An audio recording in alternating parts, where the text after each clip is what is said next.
Hey there, rock and roll podcast fans. This is Mike Hoban. Welcome to Rat Tales, the podcast that brings you the music and stories of the Boston rock scene that grew out of the mid-'70s at the Rat and some of the other hellhole joints, each with their own sick charm.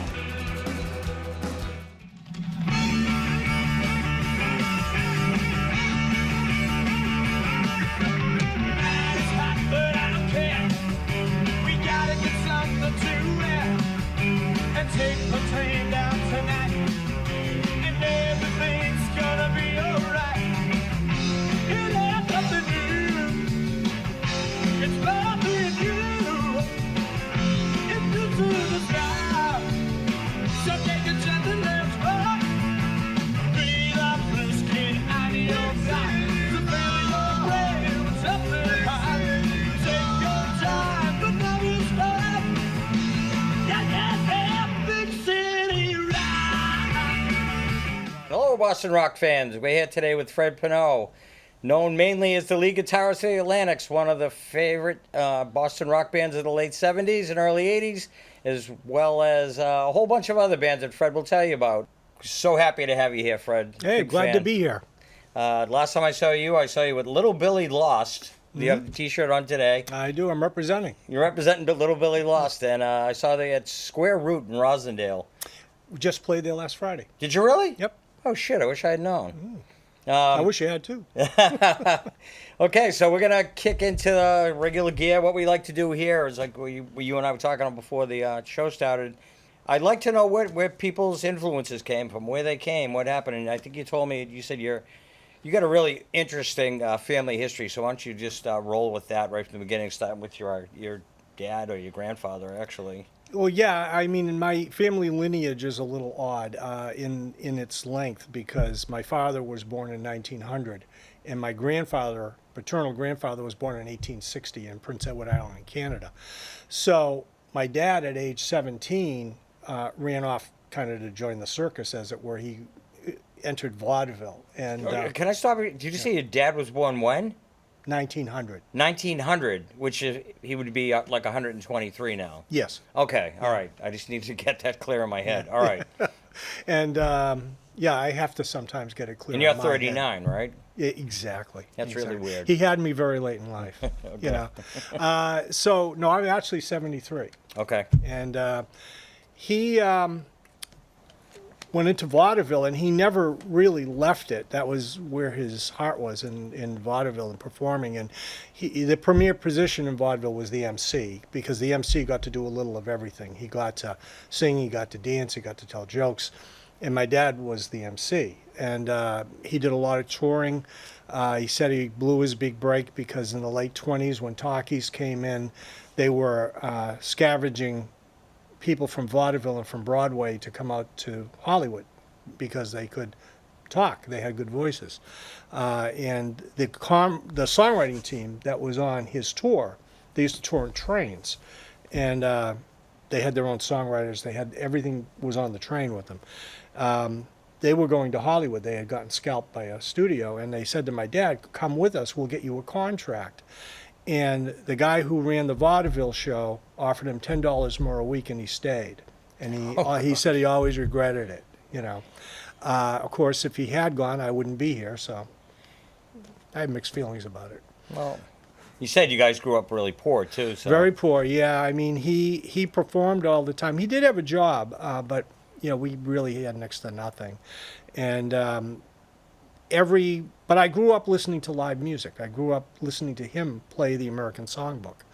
And I have a lot of memories when I was a little tiny kid of every Wednesday night in our living room was rehearsal and audition night, where he'd audition different people, and he had his band there and they'd rehearse. And I'd be just sitting against the wall taking it all in. Oddly enough, I never really had any ambition to be in show business. Until I was, well, it started slowly. It started when I was 12 in 1962 when I heard Rumble by Link Wray and the Raymen. And I had this idea, I want to play the guitar. I want to make that sound, because the sound was so unusual for its time. And my dad was a multi-instrumentalist, so we had several different instruments in the house, including a guitar. So I would pull his guitar out when he wasn't there, and I'd, sort of play around with it and try to figure things out. And I wasn't doing very well. But then in 1964, the Beatles arrived on Ed Sullivan, and that was it for me. I said, wow, I love this, So you're like 14 years old. Yeah. When you just get the bug. Now, did you listen to, before the Beatles, did you listen to a lot of the pop music too? Yeah, I because was. Link Ray is kind of like a little more sophisticated for a 10-year-old than.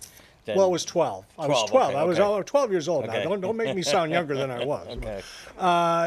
The big bands at that time were the Beach Boys, who had broken in 1962, and the Four Seasons. Yep. Those were the two premier bands that you listened to. But they were clearly very different than the British Invasion, Right. So when the Beatles came out, I said, I want to do that. I could visually see them as a band, and I wanted to be that. But I had no idea how to do it.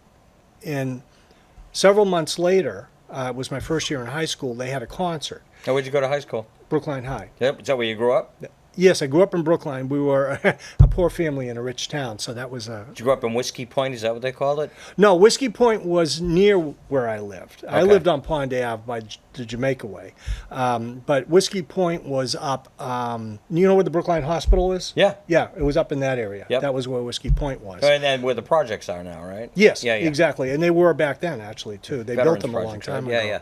Yeah. Yes, and it was named because all of the Irish immigrants at the turn of the century settled there Yeah. in that one area. And the legend has it that all of the men on Friday would cash their paychecks and go get stewed. Oh, yeah. So they called it Whiskey Point. Yeah. So anyway, so now I've lost my train of thought. Okay, so you're ready. Thank 14, you. you're 14 years old. You're in freshman in high school. Oh, yeah, You, so you the- got the guitar. You're bitten by the Beatles bug. So for a couple of years, we had a concert, and they hired the Kingsmen to come in from Louis. Really? Yeah. Kingsmen were the headliner. And they had 3 Boston bands opening. One was the Argonauts, I remember, who were a pretty I sophisticated... remember the Argonauts when I Yeah, was a kid. British Invasion type band. Yep. And I can't remember the third band, but then there was the Remains. And the Remains opened the show. They had just had their single, Why Do I Cry, released on Epic Records. And halfway through the song, I said, that's what I have to do. They became, still to this day, one of my very favorite bands of all time. They just had a chemistry that is so rare in a band. I mean, they could do anything. That was It's Barry like they- Tashin. Barry Tashin, Yeah. Vern Miller, Billy Briggs, and Chip Damiani. And then they ended up, ironically, opening up for the Beatles at one point, right? They toured the second tour that the Beatles did. They Okay. were the opener. Then they would back up. Was it? Wasn't the Ronettes? It was. I can't remember. There were 2 other acts. They backed up Bobby Hebb, and I can't remember. It was a girl group they backed up. But they would open the show. And then Barry stayed in music forever. I interviewed him one time, and he said he worked with Emmylou Harris, I guess, for a long time. He played steel guitar. Yeah, Emmylou great Harris. guy too. Great Oh. guitar player and a great guy. Barry, he was always, I was a kid. Yeah. I was 14 years old, and I began following them around Boston. Getting into whatever I could. They do mixers. I'd sneak in wherever I could, and I would pester them. I would go up and just ask them all kinds of crazy questions about how do you do this and how do you do that? And, a lot of people would have just brushed me off, but he didn't. He was always very nice to me. So, I'll always remember that. So you've been kind of mentored right from the beginning between your dad and just really just so it just gripped you right from early on. Yeah, I mean, I really didn't get the bug to perform until the Beatles. That's when I really wanted to do it at 14. But I was also very insecure. I didn't have the wherewithal to take guitar lessons. I just didn't have it in me to learn how to play Mary Had a Little Lamb. And so I said, well, I'm going to... And then I sort of rationalized that at that point I had gotten into some 50s music, Chuck Berry and things like that. And I said, you know what? Most of the people who I'm liking don't read and write music. They just write whatever's in their heart, and that's what I'm going to do. Well, that was great, except it took me like 3 years to be able to get from point A to point B. Now, did your dad help you learn how to play guitar? Well, my dad died in 1964. Oh. So, he before he died, I had gotten the bug, and he God bless him, he tried.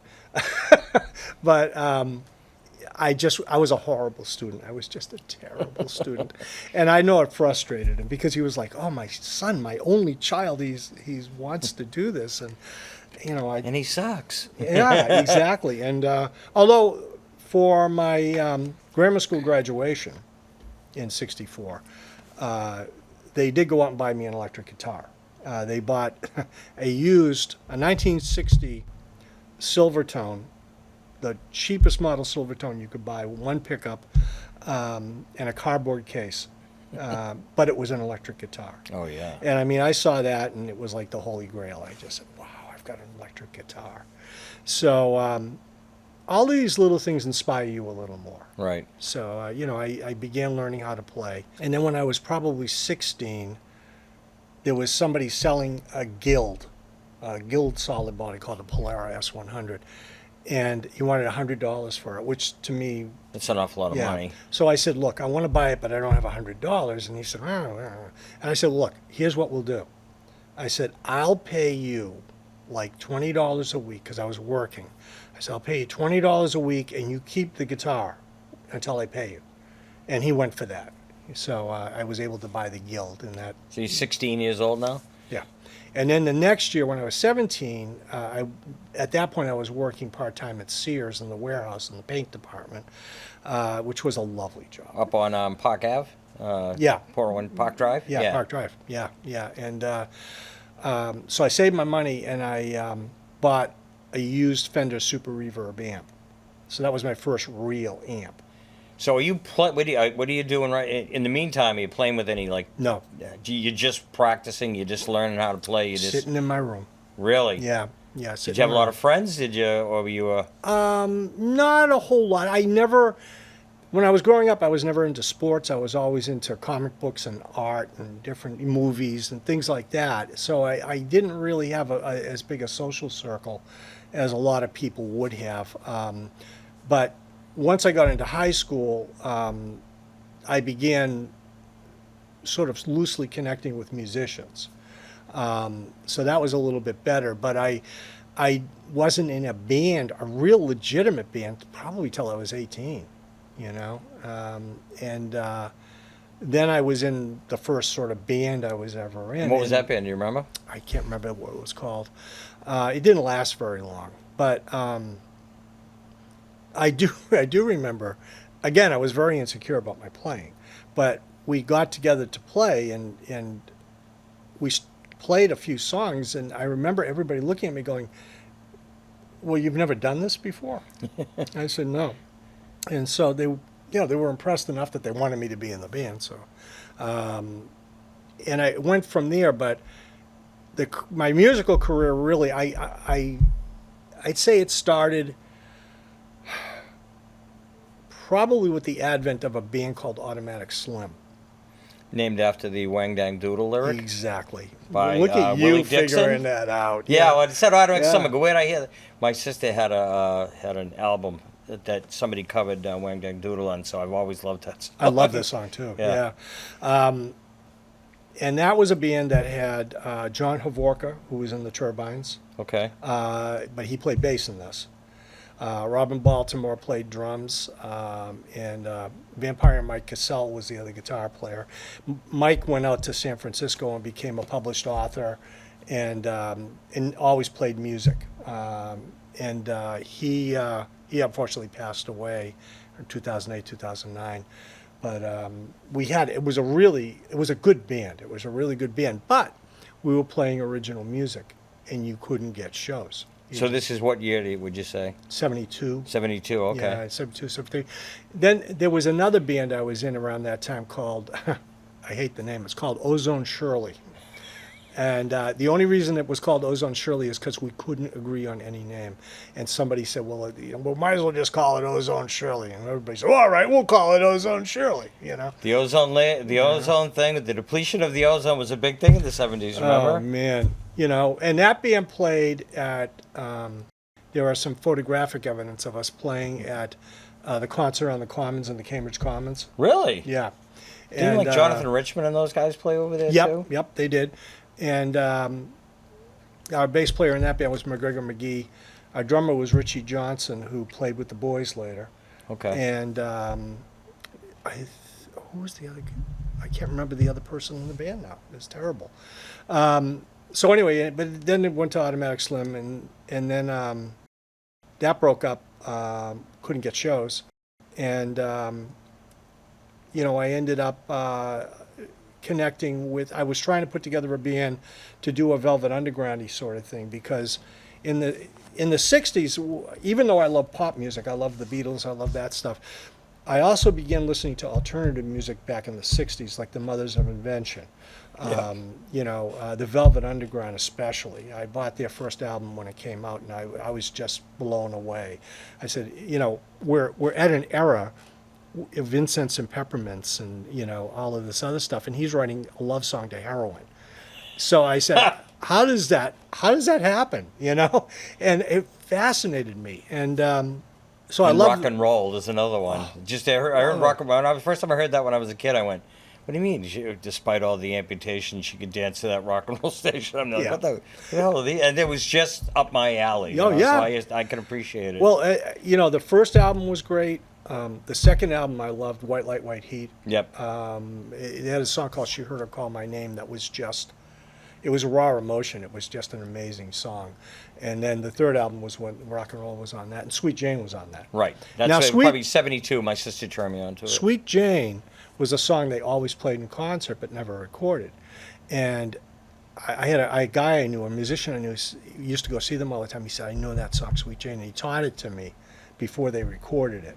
You know, so that was a really interesting sort of dichotomy. But so anyway, I was buying the Stooges, and you know, and no one was listening to these bands. Nobody. Okay. Then we shift gears to the early 70s, and it's a wasteland in Boston. There aren't any clubs you can get gigs at if you play original music. They were all cover clubs, you know. So I was in a band with The Count, with Joe Viglione, and we had a band called Astral Projection, and you know, we had a few incarnations of that, and it didn't work out. And then I started Bon Jovi Aviators. Now, the Bon Jovi Aviators were the first band that was really at the cusp of punk and new wave starting to hit. So we're talking like 76, something like that? Well, we started that band in early 75, I think. Okay. And there was still nowhere to play in Boston. Right. And Kim Preston, who was in the band, grew up with Richard Lloyd from television. And Richard began calling him saying, you know, there's a scene that's really developing down in New York here at CBGB's and at Max's Kansas City. He said, you guys need to come down here and play if you can't get shows in Boston. So we began driving down to New York to play shows. And our first show was at CBGB's opening for a three-piece Talking Heads. Wow. And it is before anybody had a record. So who's yet. who's in the lineup at that point? Do you remember Talking Heads? Well, it was Chris Franz, Yeah. Tina Weymouth, and David Okay. Byrne. Byrne. Okay, I know. I just saw I'm his Broadway old. show, yeah. And I remember watching their set, going, you know, this is really interesting. This is the kind of band that's either really going to go or they're really going to fail. But there's not going to be any middle ground because they're just that good. So we did that. We opened for television down there. We were on the bill the first time the Dead Boys played at CBGB's. I mean, we did a lot of stuff for a while. So you guys are right at ground zero. Oh yeah. This is before like punk really started happening, because punk was more of a thing when. Yeah, I mean the Ramones had really set the course for everybody down there. Okay. You know, the Ramones were the first band that got signed to Sire, and you know, I ended up opening shows for them when I was in the Atlantics, but so we were part of that whole thing. We would go down and either stay at the Chelsea Hotel, or we would stay at Terry York's loft. Terry York was the manager of television. But it was great just being in that atmosphere. You know, Some of the other Boston bands made it down there around that same period, because we interviewed J.J. Rassler from DMZ, and he told me that they were down there with that same sort of scene. Was there many other bands going down there? Or were you guys like the first guys going I don't down know, there? because at that point there wasn't a Boston scene, so we didn't know each other. Oh, okay, right, you know? okay. Although DMZ I thought came a year or two later. Okay, yeah. I could be wrong, but I think no, so. I think you're probably right. I know Fox Pass was around. Yep, yeah, we had John on the show too. Yeah. John's a great historian too. He was great. And so you know, we were doing that, and that was going great. And you know, the first night we played there, you know, I met Debbie Harry and Chris Stein. We were just hanging out. And Were they a name or anything yet? No. Did they even have the? no, as a matter of fact, they were an opening act Really? at CBGB's. Yeah, they weren't a headliner. And I mean, Debbie was just gorgeous. Yeah. You know, it's kind of and- hard to miss her. Yeah, and but they were nice. You know, we had great conversations, and you know, it was wonderful. But then we we brought Johnny Thunders and the Heartbreakers up to the Rat. The Rat opened. Well, maybe I should back up. The Rat opened to original music, and Bon Jovi Aviators, I think, were the third band that went in there. And you know, Jimmy, once he got a taste for the original scene, he was wonderful. He just ran with it. And so that now the scene started blowing up. Now bands who were original bands started coming together, and it was a real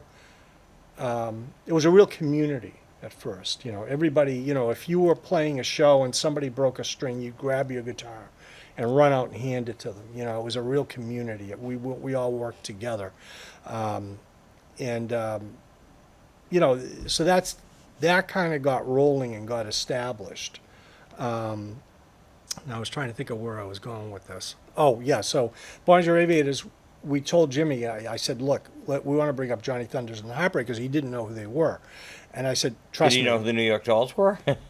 Oh, no, actually. I think he had an awareness of who they were. Okay. But I remember my conversation with him. But I went down. We were playing a Friday and a Saturday night. It was Bon Jovi Aviators and Johnny Thunders and the Heartbreakers. So I went down early on Friday night, you know, for sound check. You know, I was like the first one there. It was just me and Jimmy in the room, and Jimmy comes over. He goes, "Look, City of Boston was here today. My AC's broken." He said, "If I can't get it fixed by next week, they're going to shut the room down. So this weekend better go well." And I said, "Oh." No pressure, huh? I said, "No pressure." I said, and I had sold him. I said, "Jimmy, it's going to be your biggest 2 nights yet. It's going to be your biggest 2 nights yet." And I figured it would be, but it was a little bit of razzmatazz. Now, too.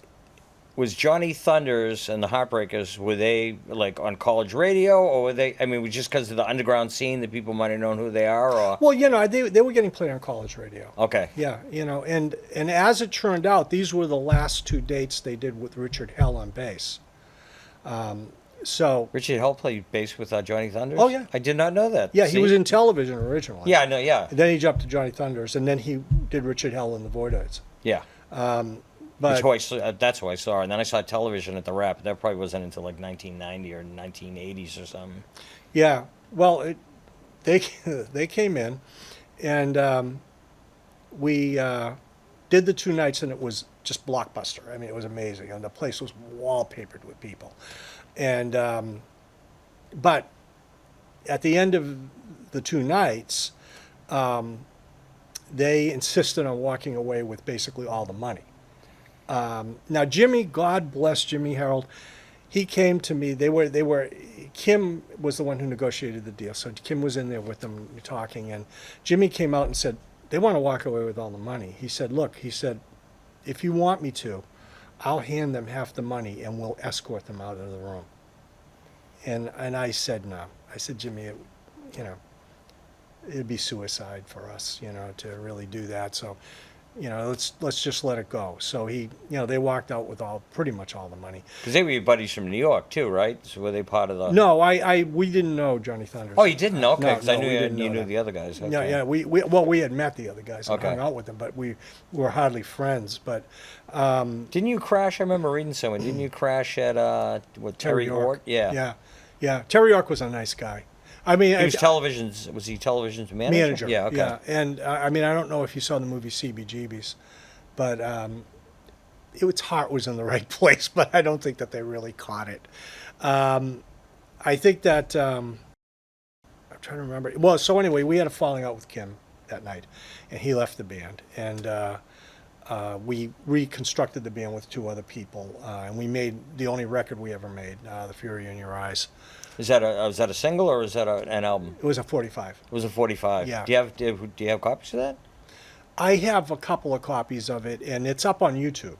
Oh, okay, Yeah, good. it's up on YouTube. So, I'm sure Lenny will take note. Yeah, if anybody wants to check out Bon Jovi Aviators, The Fury in Your Eyes.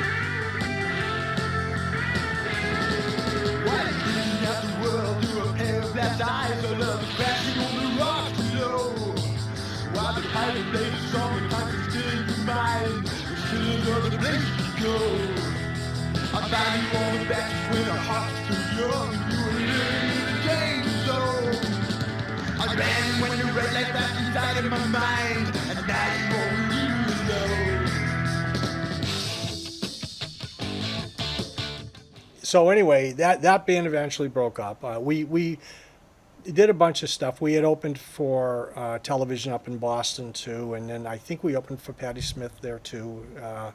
In Paul's Mall or something, or we No, I think it was. If memory serves, it was there was a club for a half a minute called Plymouth Rock Party. I remember that. Yeah, and I think it was there. It was either there or it was there. I think it was there. So anyway. So I just want to get a timeline. I'm sorry. So, Cantones and the club, or any of those clubs open yet, or is it just the Rat? Well, For original music, I the mean. Rat opened up, and then on the heels of the Rat, the club opened up in Cambridge. Okay. The other clubs began to domino as time went on. So I don't know exactly when Cantones opened up to original bands, but I loved Cantones. Yeah, I me thought too. It was a wonderful place. And you know what else I loved that was a small place was the Inn Square. Oh yeah, In Square Men's Bar. Yeah. Yeah. Marshall was a great guy. He really was. And so Bon Jovi Aviators ended up breaking up. And I was kind of at loose ends. And so I ended up joining Third Rail. Oh, Richard Nolan and. Yeah, then that was around 76. Okay. So I became sort of a hired gun in Third Rail. It wasn't my material; it was Richard's material, and so for about a year I played for Third Rail, and then I left that. I quit that, and I really was at odds ends again. I didn't know exactly what I wanted to do. This was in '77, so was it 77 or 78? Because I'm struggling with my own timelines here. It was 78. It was early 78. And Johnny Barnes was doing a cancer benefit at the club, a 12-hour-long cancer benefit. And I called him up and said, "Can I get a slot?" And he gave me Now, a who's Johnny Barnes? It sounds familiar. he was he's still around. He was one of the Boston artists from back then. Okay. Johnny Barnes, so he gave me a slot like at 4 p.m. So I roped a bass player and drummer I knew into doing it with me, and we just had one rehearsal and ran through some stuff, and we went to do the gig, and it didn't go well. We started playing. The PA went out. When the PA went out, we were in the middle of a song, and I said to myself, I said, well, we can either keep playing and jam, or we can stop and stand here. So we kept playing. So Were you playing originals, or were you Yeah, playing? it was- You it was were okay. originals, yeah, Your and- songs you wrote, or Yeah. Oh, okay. So so it was kind of a catastrophe, and I came off stage pretty depressed, and I had heard prior to that the Atlantic's guitar player, who their original guitar player was a guy named Jeff Locke, and Jeff was a real schooled guitar player, a very Berkeley-ish sort of guitar player, great guitarist, but a completely different style than me. Yep. And I knew they were looking for a guitarist. And when I was in Third Rail, we had opened for the Atlantics once, so I knew how good they were. I just was blown away by them. And but I never thought to reach out to them because Now, were they regulars at the Rat and on that circuit? And they played the Rat, yeah, and they were of an echelon higher than most local bands. You know, Already. it was really the Cars and the Atlantics Okay. that were the kind of cream of the crop at that point. So I never reached out to them. I came off stage at this benefit, and B and Tom from the Atlantics were there scouting guitar players. And they approached me and said, we'd like to talk to you. So we had a long conversation, and they said, we'd like you to come down and audition. And I said, you know I clearly don't play like the guy you have. And they go, no, you're what we want. So that started an audition process. I went down 3 or 4 times. And every time I'd go down, we'd play together, and it was good. But there's a chemical interaction that has to happen for it to be great, and that wasn't happening. So, but they kept asking me back. Every time they'd ask me down, I'd say, oh, well, that's it. You know, at least I got to audition. And they'd ask me back. So the third time I went, we played for a little while, and it was sort of going the same way. And I said, look, can we just stop? Let's take 20 minutes and just hang out and talk, all right? So they said, sure. So we hung out and talked for 20, 25 minutes. Then we started back again, and I don't know what happened during the 25 minutes, but the next song we did, we used to cover Be My Baby by... that's a great song. was that the Ronettes? Not the Ronettes. Who did that? Oh, I'm going to hate myself for not knowing that. So we did Be My Baby, and we got to the end of the song, and I started vamping on the guitar doing this like octave thing, and everything just went like that, and the band just went click. I felt it. I looked over at Tom, and I saw him go like this. We all felt it.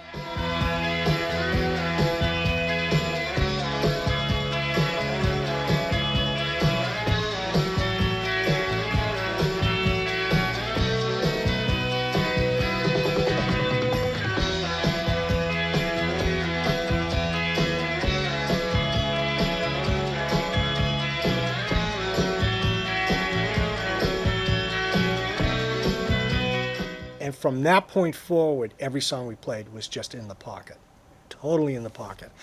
And so they said, well, now our manager has to hear you. So he flew up from New York, and he listened to me, and he said, well, we're going to talk about it. We'll call you. I said, oh. So I went home, and sure enough, about 3 hours later, I got a call, and he said, okay, we'd like you to come aboard. And at that point, the Boston Globe was doing stories on the Atlantic. I mean, to me, it was like, I couldn't believe my luck. So I had long hair at the time. They said, well, of course, you're going to have to cut your hair. And I said, okay. And they said, wow, they said, you wouldn't believe how many people we tell that to that say no.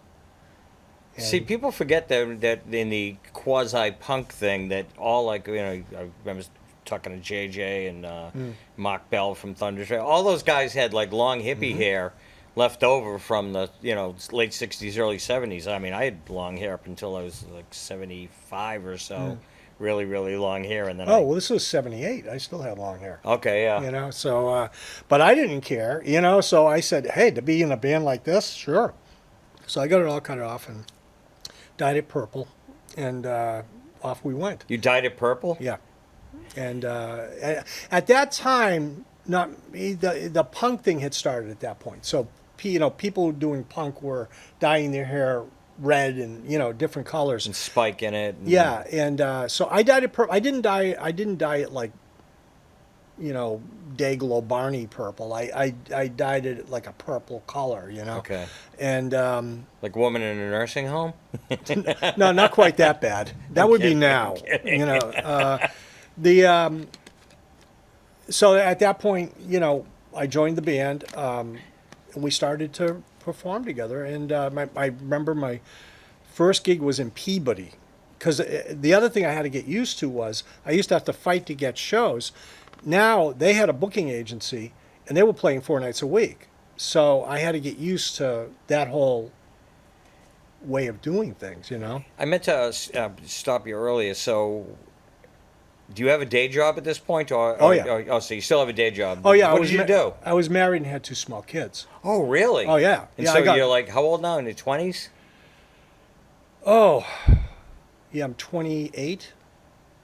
Around there, 28. So what do you do for your day job? At that point that I was in the Atlantics, I worked for a company that was the representative for Cleaver Brooks Boilers.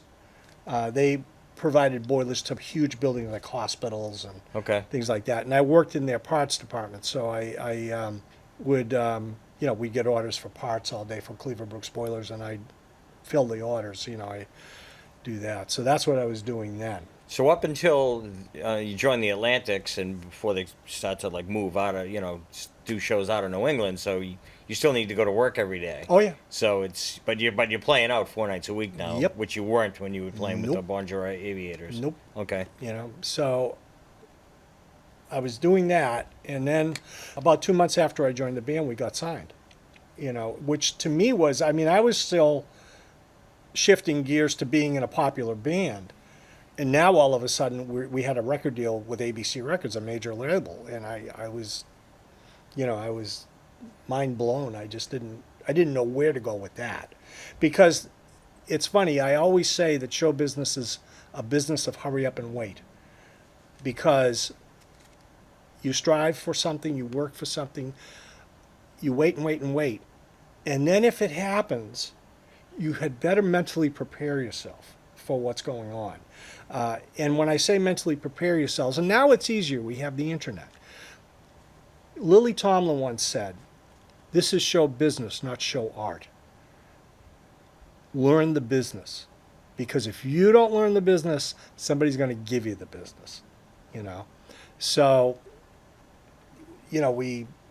we're on a major label now. So I'm going, wow.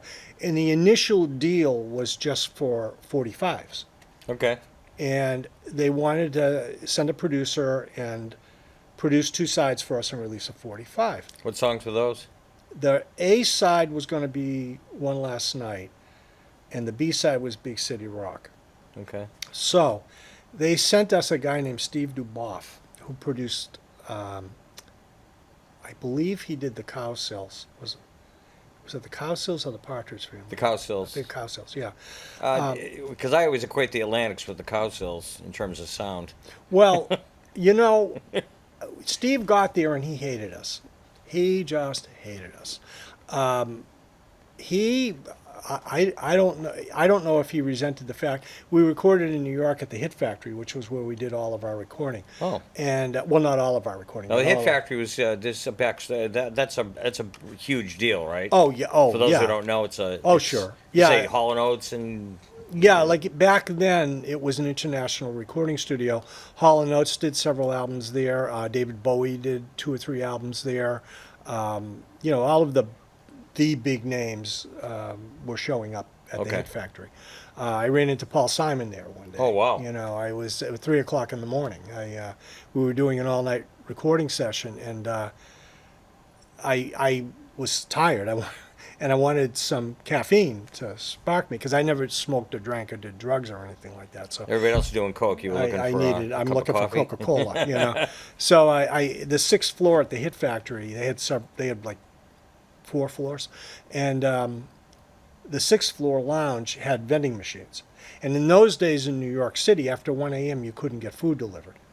So I went up to the 6th floor lounge. And I walked in and I look, and that was the sixth floor studio was the top floor, and it was like the Abbey Road studio that the Beatles worked in. I mean, it was like the floor to ceiling was like 30 feet. I mean, it was huge. And they had movie screens set up in the recording studio. So I kind of looked and I said, oh, yeah. I went to the vending machines and I really didn't feel like anything in there, but I knew I had to have something. And I'm standing there and somebody came out of the control room and came over and we just started talking, and, it's late and blah, blah, blah, and I finally looked and it was Paul Simon. And I said, you're Paul Simon? He goes, I know. And it turned out he was working with Phil Ramone, syncing the soundtrack to a movie he had done called One Trick Pony. Oh yeah, I remember that. Yeah, and there was He actually acted in that, I believe. Yeah, he was starring it. Yeah. And it was a movie about a band. It was about a guy who had some hits, and he wasn't popular anymore. And he, it was sort of that part of his career. But they were syncing the music to the lips, like on the screen. Yep. So he let me come in for a minute, and I stood there and I watched them for a few minutes, watched what they were doing. Then I just left because they obviously were busy. But yeah. So you were able to run into anybody at the Hit Factory. So we were at the Hit Factory with Steve Duboff. He hated us. And he was determined that we were going to sound the way he wanted us to sound rather than the way we wanted us to sound. So it was a struggle to the point where we started recording the rhythm tracks for Big City Rock. And he said, you got to slow it down. And we said, but it's rock and roll, Steve, So long story short, we ended up with 2 songs recorded that we hated. And They just didn't capture what you guys were about. oh, not at all. And Well, like I said, he's the cow sales guy. I don't know. That, for those who don't remember, it's the Rain in the Park and everything. Oh, yeah. Now, YouTube that one. fair being fair, the Cowsills. Oh, I love that song when I was 12. Well, I mean, no, but the Cowsills now as a group are a good band. I mean, they, Susan Cowsill. I mean, those people can really sing. Yeah. So they're great so singers. fair being fair, but I get what you meant. I think that it was just typical record company debacle. It was awful. So we were terrified that this was going to come out and represent us nationally, And there was a clause in the contract that said from the date of completion, the record company has 90 days to release it. And if they don't release it, then the artist has the right to void the contract. And we sat there waiting, and much to our amazement, 90 days went by and they didn't release it. So on day 91, we we voided the contract. And that's when they got really upset. That's when they came back and said, well, wait a minute, guys. And our manager basically said to them, look, we're not going to do this. So, we're not going to work for peanuts. We're not going to make 45s. If you want us, you need to make a commitment. So they said, okay, we'll give you a 5-album deal, And of course, the deal was contingent. It was a 1-album deal, contingent on how well the albums did to be picked up. Yep. But they gave us a 5-album deal, and so we. This is ABC. ABC. So we re-signed with them, which in retrospect was not a good idea. So then we moved to the next phase, which is now we're going to do an album, and now we're in the fall of '78. So just want to back. So those singles are just out there. Nothing's being done with them. Oh, I hope somebody burned them. Yeah. No. But I mean, No. So from a recording standpoint and a getting on the radio play type thing, you guys aren't doing anything. You're still playing out as the Atlantic's doing your live thing. Well, the band was poised at that point to release their own single. They had already manufactured them. You went in the studio and did the way that you wanted to do it? It was actually right before I joined the band. So they had a single with Jeff Locke on it on guitar of When You're Young. They were going to release When You're Young. Okay. And that ended up never coming out. But the single we recorded for ABC has gone into the dark black hole of... Where you want it, right? Exactly. Okay. So then we're going to do an album. So now we say to them, well, we don't want to do this debacle with the producer again. So we'd like you to let us. We agreed that we'd both have an agreement on the producer. So we wanted Ed Stasium. Who's had say the name's He familiar? produced the Ramones and a whole okay. bunch of other people. You know, Ed Stasium. I should know that guy. Good producer. And the word we got was he was very interested in doing it with us. But ABC wouldn't approve it. So they booked time at the Hit Factory. We're coming closer and closer and closer. And maybe 2 weeks away from the start of the recording date, they said, okay, you can use Ed Stasium. Well, now he's booked. They said, oh, well, we have somebody. So they sent us another producer. And they sent us a guy named John Stronach. Now, I always got along with John, but he was not the producer for us. Was it a situation where you just didn't understand your sound? I think so. I think there were a lot of factors at play at that time. John, I don't know exactly where to pinpoint it. I mean, he had worked for Motown for a while, so it wasn't like he didn't take part. He engineered for Motown. You know, it wasn't like he didn't take part in doing some good recordings. But we wanted to sort of have a sound like the Pretenders, you know, that raw, kind of real rock and roll, edgy sound. And John was definitely more over into the pop end of everything, you know. And so we struggled all through that process with John. As a matter of fact, if you listen to the Big City Rock album, if you listen to Modern Times, there's no bass guitar on it. He somehow mixed it with no bass guitar. For a rock and roll band. Yeah. So we were not happy. We were not happy again. This is a story that I would just off the top of my head, the Nervous Eaters, John Butcher-Axis, DMZ, all these bands that I've either talked to or just been privy to these backstories. They never get the record. They never get the record. And the people, the fans actually say, I remember when John Butcher-Axis album came out, I go, what the hell did they do to that? And your record, when it came out, I was used to the demo tapes from WBCN, but I don't know if I bought the record to hear the difference, or I don't know if you were getting, so maybe if you could tell me what happened from there. Well, but with John Butcher, it was really, and Nervous Eater, same thing. Well, it was really clear that there was something very wrong with the production. Yeah, we weren't really excited about it coming out, but you say to yourself, well, maybe we're wrong. Maybe it'll do okay. Then, this was recorded in the fall, like November, December. Release date is in March of '79. It was March, late March of '79. And in January, I think, ABC Records gets sold to Universal, MCA. Okay.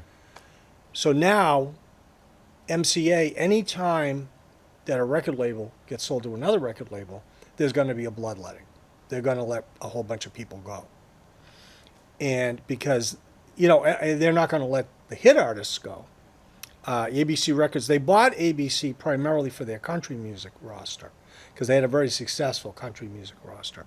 But in terms of rock and roll, they had Steely Dan and Tom Petty. Two big sellers, though. No, yeah. I know. They ended up keeping 3 rock and roll acts. They kept Steely Dan, Tom Petty, and the Atlantics. Don't ask me how it happened, but they did. And then they bankrolled a tour. And the first tour we got offered was with Elvis Costello. And we really wanted to do that tour. But Good fit, too. good fit, but the tour was going to start like 4 weeks before the album came out.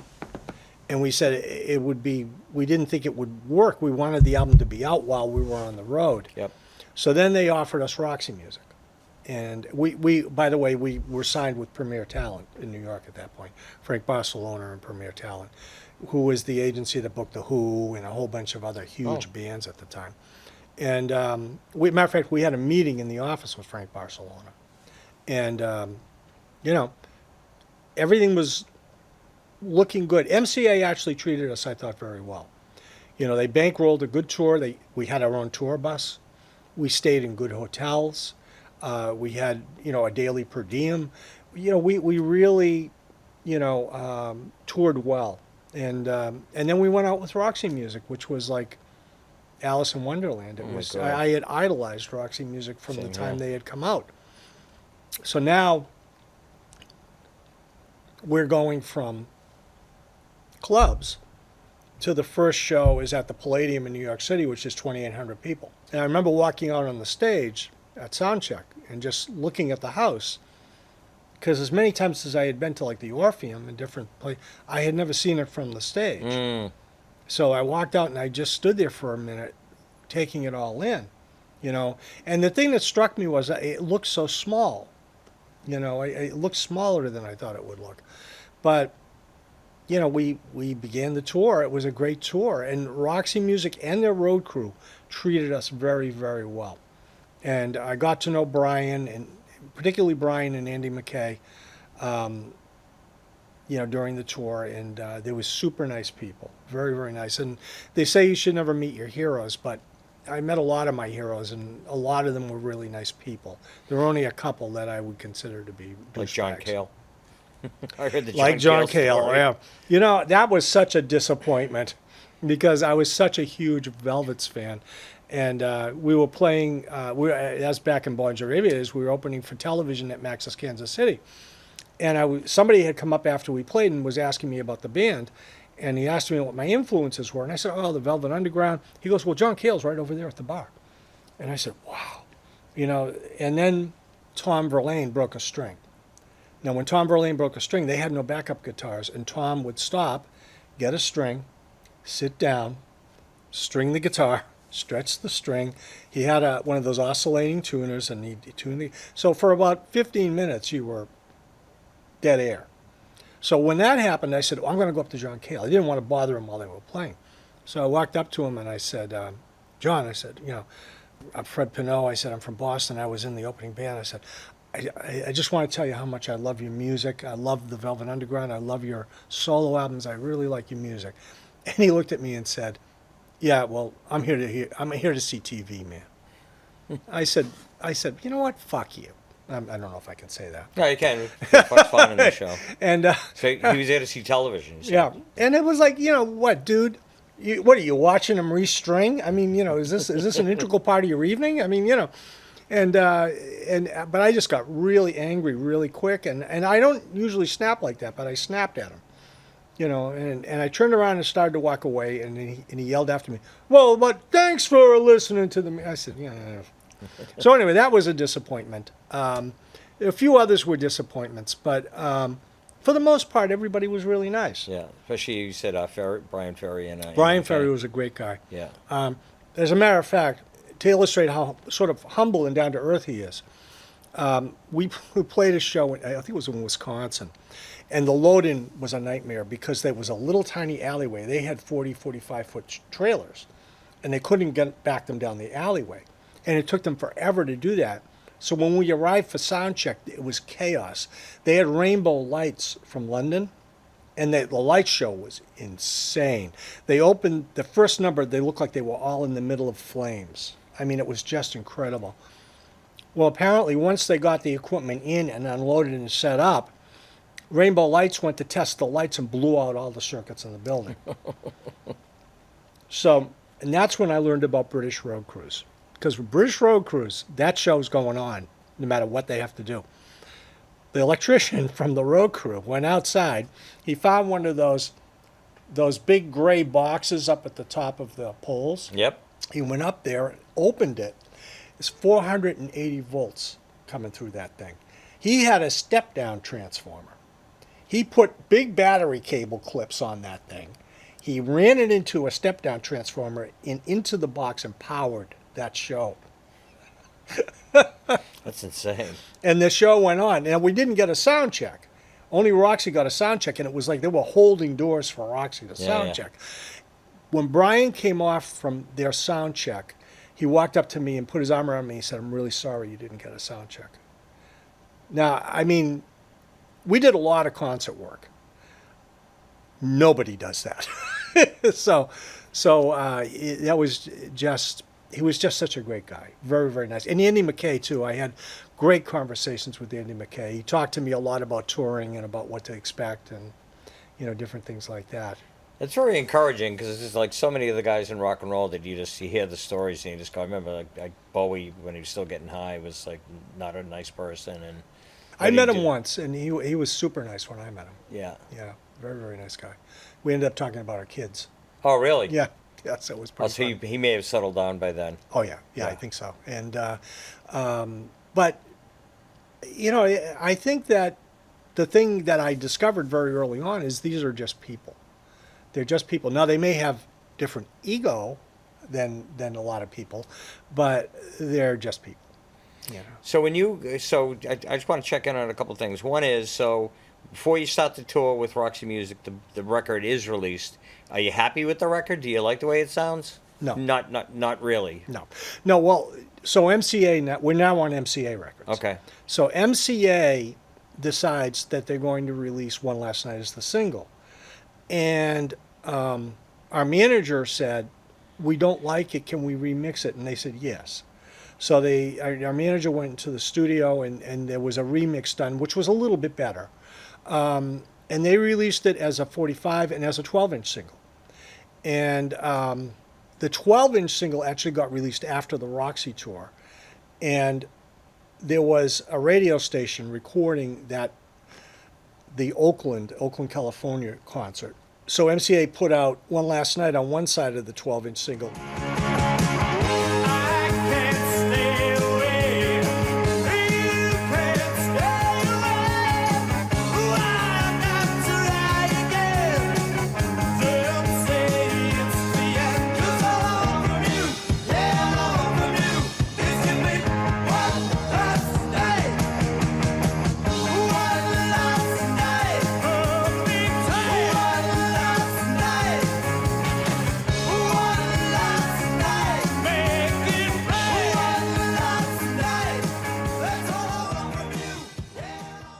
And the live recording of When You're Young on the other side, which was kind of cool. I thought that was kind of cool. And When You're Young live probably sounded much better than the other one that was recorded in a way that you guys didn't like. Yeah. I waste my time every day at school. I try my best to accept you. Yeah, it's hard when you're young. I finally got her to look my way, but when she did, I had nothing to say. Yeah, it's hard when you're young. When you're young, I wanna run away. When you're young, I'm gonna leave today. When you're young, let's say the sun will shine. When you're young, I'm going home. And so it was the Roxy tour was just a wonderful tour. And I remember the last date of the Roxy tour, their road manager, who I had gotten to know, came over to me and he said, I know it's your first tour. He said, I want you to know how lucky you are that we took to you guys. He said, because we can make your life miserable. And we very often do. If we run into an opening act with a bunch of prima donnas or something, he said, we have ways of and he told me some different things they had done to people that were pretty amazing. So he said, but I got to do something. We were at our last show. It was the university in San Diego State. And he said, I got to do something. He said, something. He said, I'm not gonna disrupt you, but I'm going to do something. I said, all right. So it was the Manifesto tour. Now, on the cover of the album Manifesto, it was a party, but they were all mannequins at the party. So they had brought a woman mannequin with them, and they had never used it. So I'm playing on my side of the stage. I'm on stage left, and I'm playing, and the road manager's standing there, and I'm playing, and all of a sudden I look over, and the mannequin's there. And it's a very kind of elegantly dressed woman mannequin. And so I said, I'm playing, and I look over, now she's missing her top. Look over, now she's missing her skirt. She's got a bra and panties. It's like, and he's undressing the mannequin. and so in the grand scheme of things, after the stories he told me, I got off pretty light. But it was funny. So anyway, we did the Roxy tour. We left that we went back up to Hollywood, and we were staying, if you've seen the movie Almost Famous, Yep. they talk a lot about the Hyatt House on Sunset, which they call the Riot House. Yep. All of the rock acts stayed there. And that's where we were staying. So we went back up there. MCA wanted us to play the Starwood, which was a club in Hollywood that Van Halen started at, and a lot of other bands. And so we went back there, and MCA said, we're taking you there the night before to see the club and to acclimate yourself and all that. So we went there the night before, and the entertainment was an unsigned band, a local band called Quiet Riot, with Randy Rhoads on guitar. And I watched them, and I watched Randy Rhoads, and I said, whoa, that guy knows his way around a guitar. And we hung out with them a little after the show. They were nice guys. And then the next night we went back to play there, and we had a great time. And the MCA threw a big party for us afterwards. The party actually lasted till like 4 a.m. That's when we learned that MCA really didn't quite get us either, even though they were a lot nicer to us. They said to us, we have Billboard magazine here. We want to take a picture. We're going to have a picture on Billboard. And we said, okay. So they said, but we have a big surprise for you. So now to us, a big surprise would be, guess what? Your album sold 250,000 copies. That would be a nice surprise. Yeah. So we're going, what could it be? And so they stand there, and the MCA rep says, all right, blah, blah, blah, blah, the Atlantics, yada, yada, yada. And the camera is all set. And he says, and now we want to present you with this. And he holds up a bell jar full of water and sand. And we took it, and we're looking at it going, what's this? And he goes, it's Atlantic seawater. And we said, why?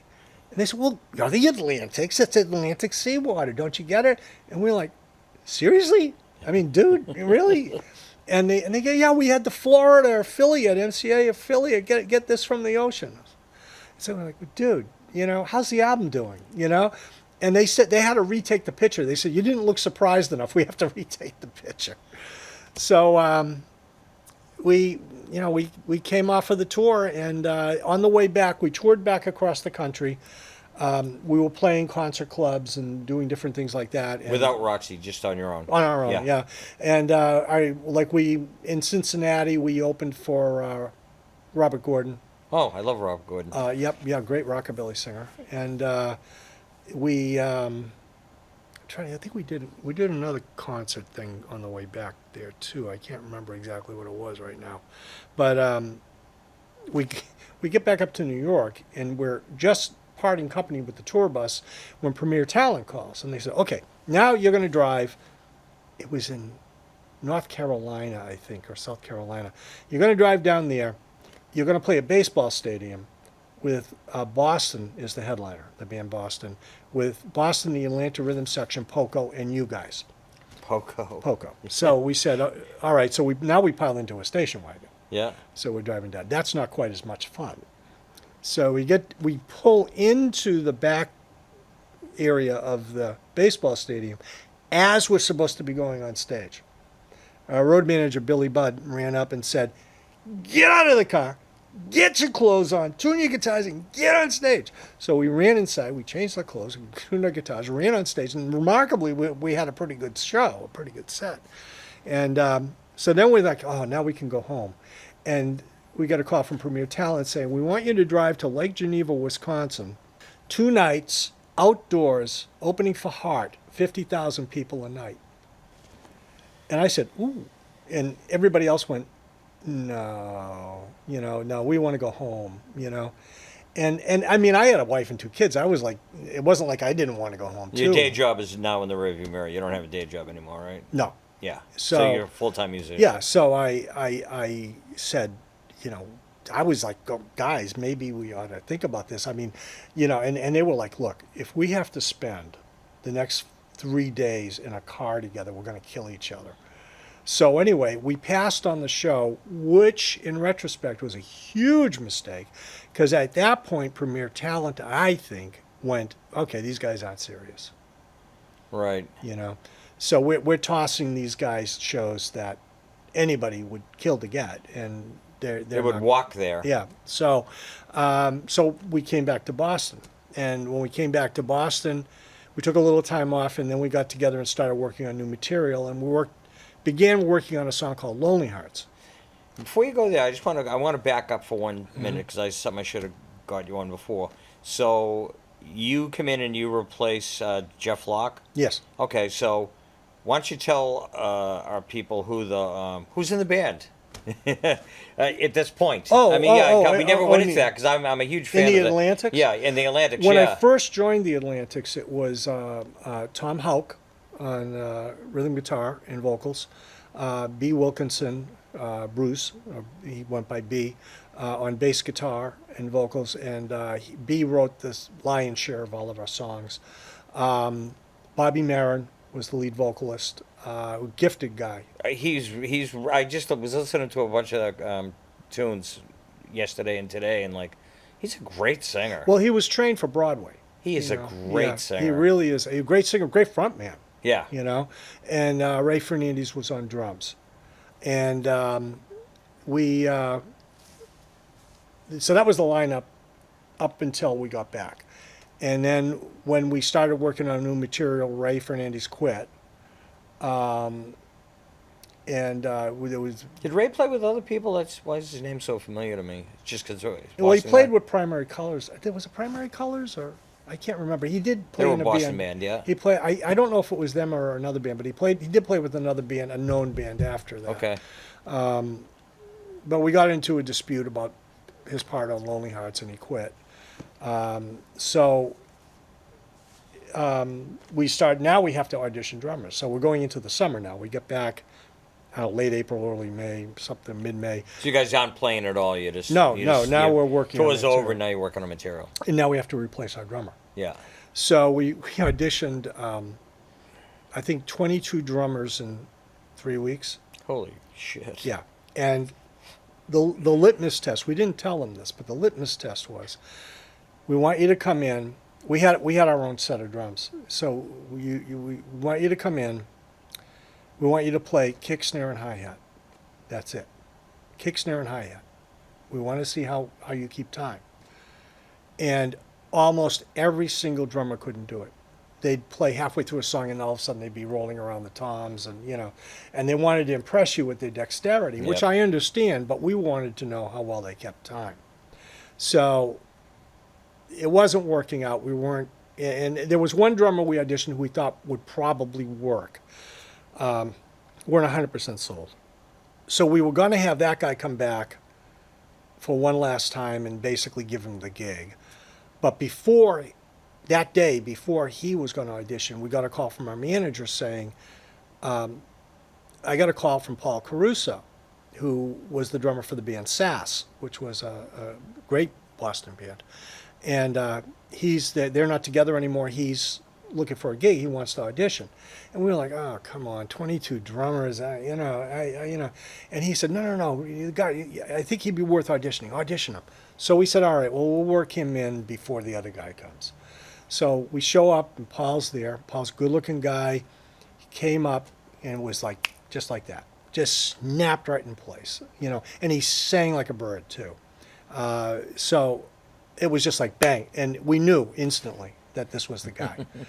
So the other guy came and we had to say, we're sorry.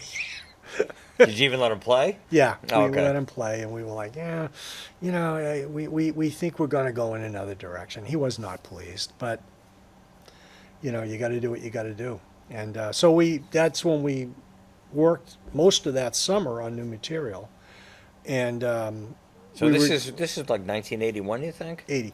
80, okay. Yeah. So I want to go back to the album. So just for the people that don't know, so what's on Big City Rock? What's on it? What are the cuts Oh. that were like the singles or the hits? Well, the single was One Last Night. Yeah. Which actually, the one thing that happened was the big station in New York, was it WABC? I can't remember.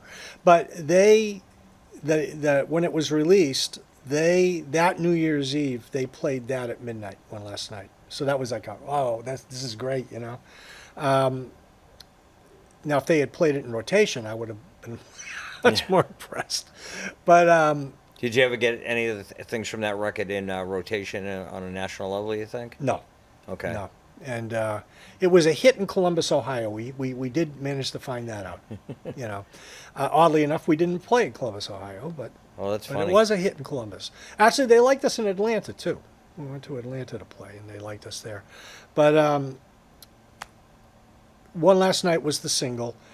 When You're Young, obviously, was on it. I waste my time every day at school. I drive my pants till I'm so cool. Oh yeah, it's hard when you're young. I thought you got her to look my way, but when she did, I had nothing to say. Oh yeah, it's hard when you're young. When you're young, I wanna run away. When you're young, I'm gonna leave today. When you're young, let's say you said we'll shine. When you're young, I'm coming out. But let's say I'm young and free, but they keep me inside and start bitching at me. Oh yeah, it's hard when you're young. They won't let me have good clothes or hair. No one will look at me, but they don't care. Oh yeah, it's hard when you're young.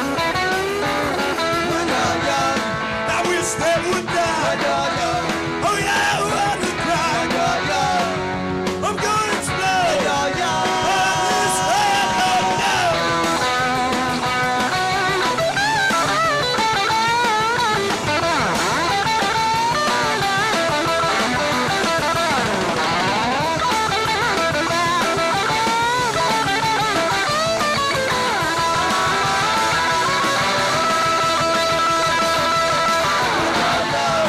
I can't take anymore. When you're young, oh yeah, I'm down on the floor. When you're young, I wanna scream and shout. When you're young, let me out.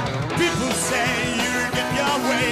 Just sit tight and you'll have your day. Oh yeah, it's hard when you're young. I can't wait forever, I don't see how. I want something and I wanna know. Oh yeah, it's hard when you're young. It's hard when you're young. It's so hard when you're young. I say that way. Okay. Big City Rock was the other one that was a big song.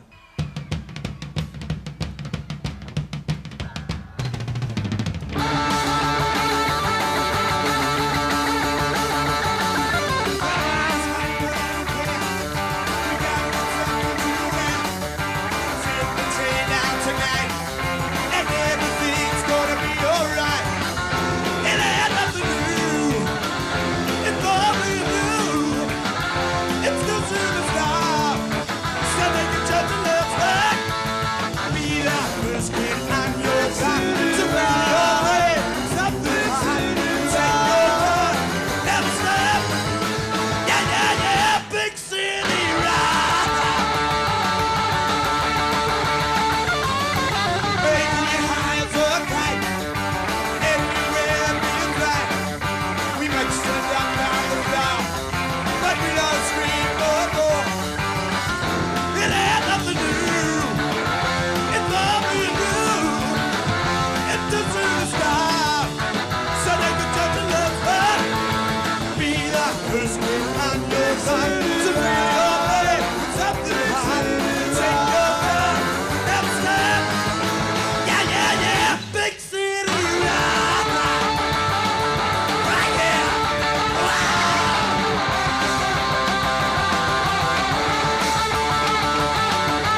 And I always liked our cover of Nowhere to Run.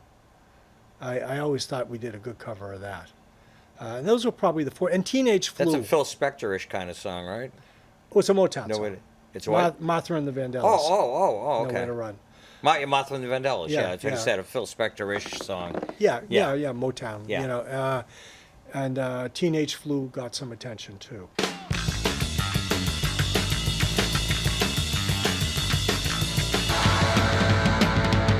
You know, I woke up this morning with a pain in my heart. And I had this funny feeling I was falling apart. Yeah, well, I can't talk, can't stand up straight. Yeah, I'm falling through all the doors today. I'm feeling so sick, but I don't know what to do. See, I got a case of the teenage flu.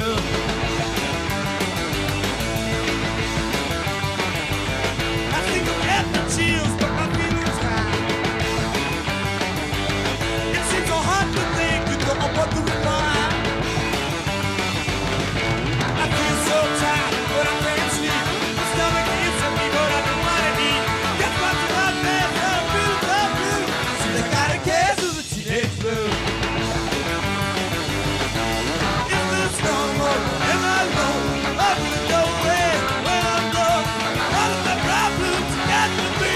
I need a shot of that to let me cry.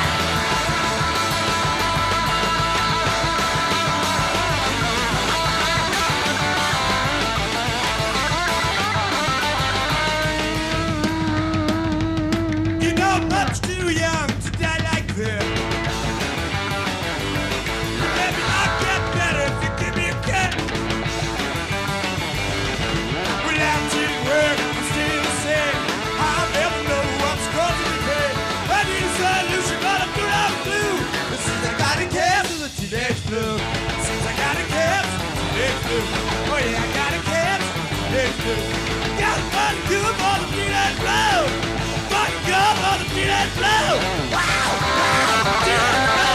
Wow! Wow! Teenage flu. Body good. Got a body good for the Those are probably the main songs on it. Yeah. You know.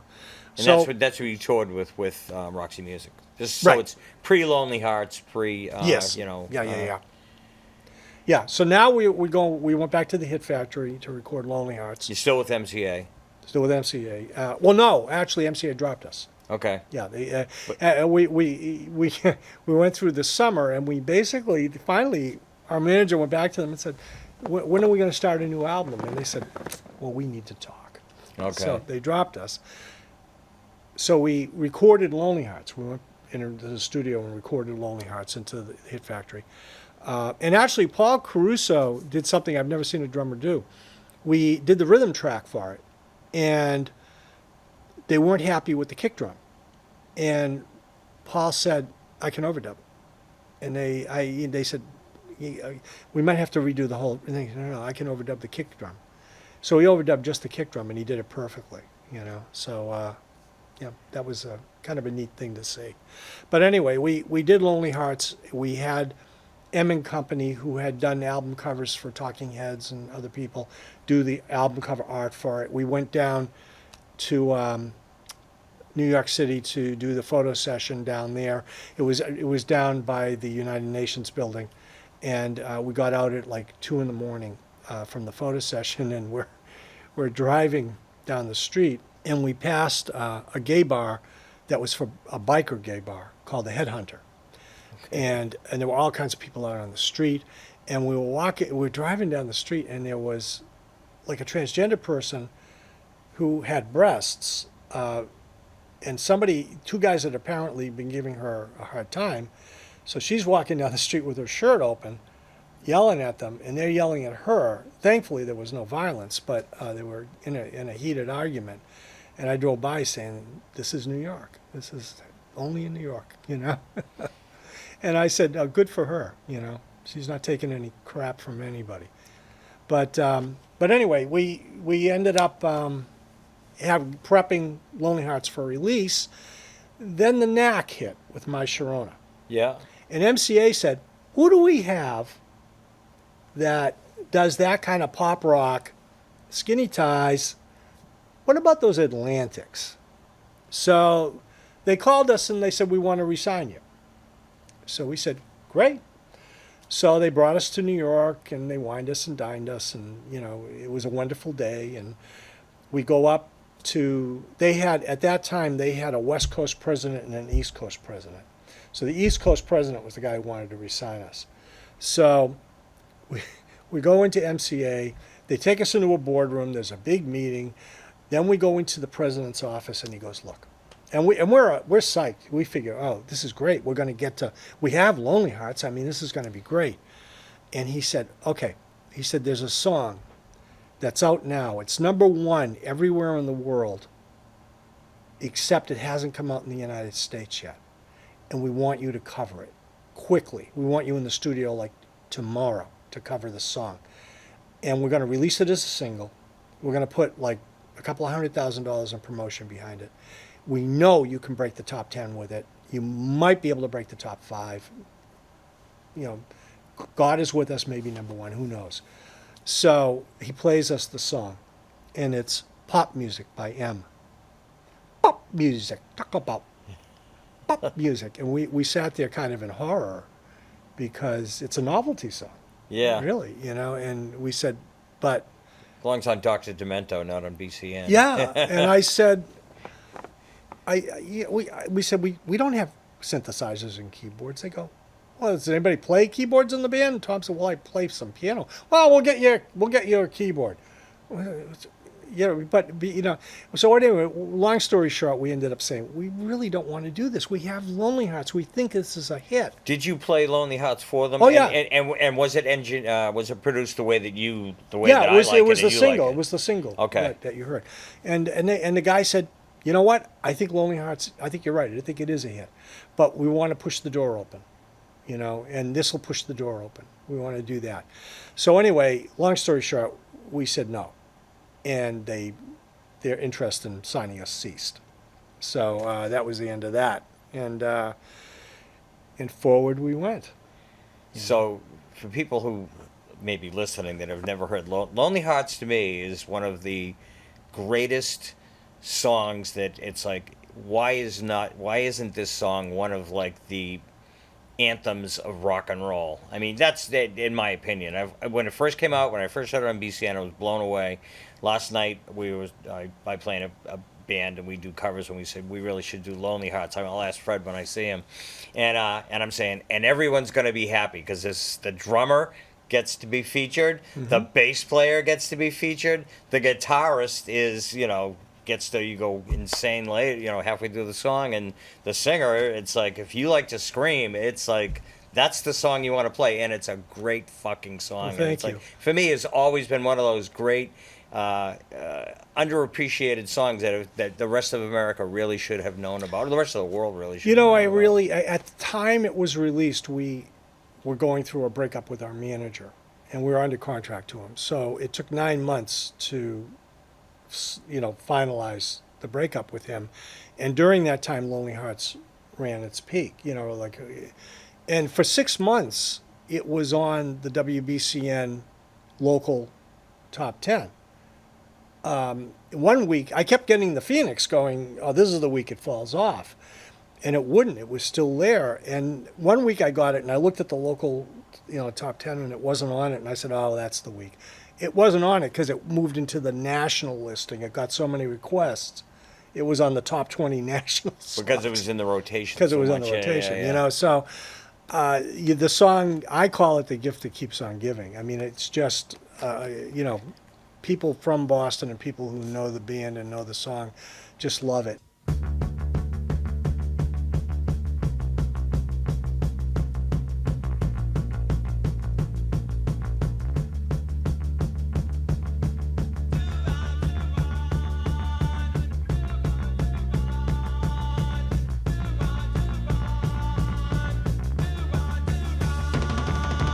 I see fear in despair, it's written all over your face.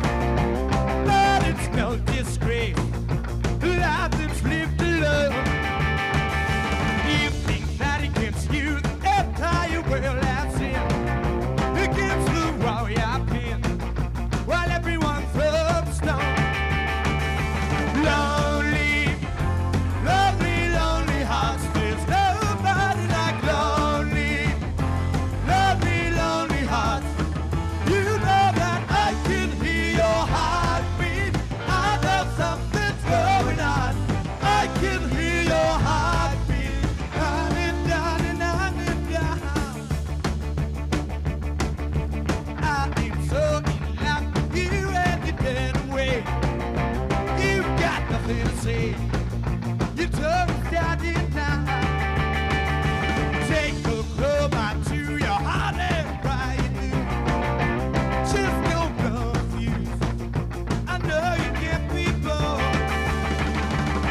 Take your club out to your heart and pry it loose. Put your love loose. I know you can't be blind. Lonely, lonely, lonely hearts. There's nobody like lonely, lonely, lonely hearts. You know that I can hear your heartbeat. I know something's going on. I can hear your heartbeat. On and down and on and down. Lonely, lonely, lonely hearts. There's nobody like lonely, lonely, lonely hearts. You know that I can hear your heartbeat. I know something's going on. I can hear your heartbeat. Down and down and down and down. I can hear your heartbeat. I can hear your heartbeat. Now with my band, Little Billy Lost, now we will sometimes encore with it. You know, You did when I saw you about a year and a half ago. oh, it's Sally O'Brien's. Yeah, no, at Square Root in. Oh, that's right. Yeah, you played with Pepman Kicks with Sal Bagley. Oh, Sal Bagley, yeah, Sal was yeah. on that same bill. Oh, and, I love and Sal. It's a band that broke up. A Bunch of Jerks was on that Bunch of bill Jerks. too. Yeah. Yeah, the Sal, I love the amplifier heads. Oh yeah. Oh man, you know. But yeah, no. So we do it. We don't do it all the time, but we do it sometimes.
And then every once in a while I do Big City Rockers, which Yep. is all of the Atlantic's material. I haven't done that in a while. We opened for the Alarm a few years ago doing that, and then we're going to do it again at the International Pop Overthrow in November.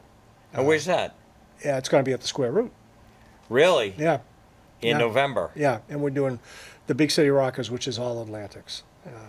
I wish you were doing it at a bigger room. It holds like 60 people, right? We have done it in bigger rooms, but the IPO, we love David Bash Yeah. in the International Pop Overthrow, and you know wherever David has it, you know we'll go to play for him. Yeah. You know, and we hadn't done Big City Rockers in a while, so I said, let's do Big City Rockers. You know, it's the same band, it's Little Billy Lost, but we're Yeah. doing Atlantic's material. But Oh, yeah, now, who's in Little Billy Lost? Why don't you tell us? sure. We have. On bass guitar, we have Patrick Moynihan. On drums, we have Smitty. He's insane, right? He's Insanely good, wonderful. isn't he? Oh, what my a talented God. guy. He's a big guy, right? Yeah, no, not huge. I was trying to think of what he... Yeah, he got wears a a shaved fez. head? Yeah, okay. Yeah, okay, yeah. okay. He has a band too called Smitty and the Fez Tones. Okay. You know, which is a great band. And then on guitar and vocals, we have James Mellinson, who is terrific. Oh, God, yeah. Talented guy, you know. So we've been together since, 2016 or 2017, you know, and we've released recordings, you know, and we have a new, we signed with a Los Angeles-based label called Code 213 Records, and they're releasing, they released a song by us in January that did quite well, and now they're releasing a new song on July 21st. That's going to be our next, you know, song. And what's that song? Oh, what was the previous song they released so we can play The it? one And- in January is called Wash Your Sins Away.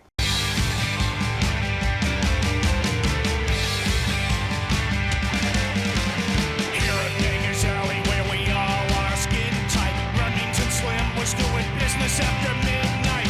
I pumped you down underneath the highway. We called in Little Gino when it all went sideways.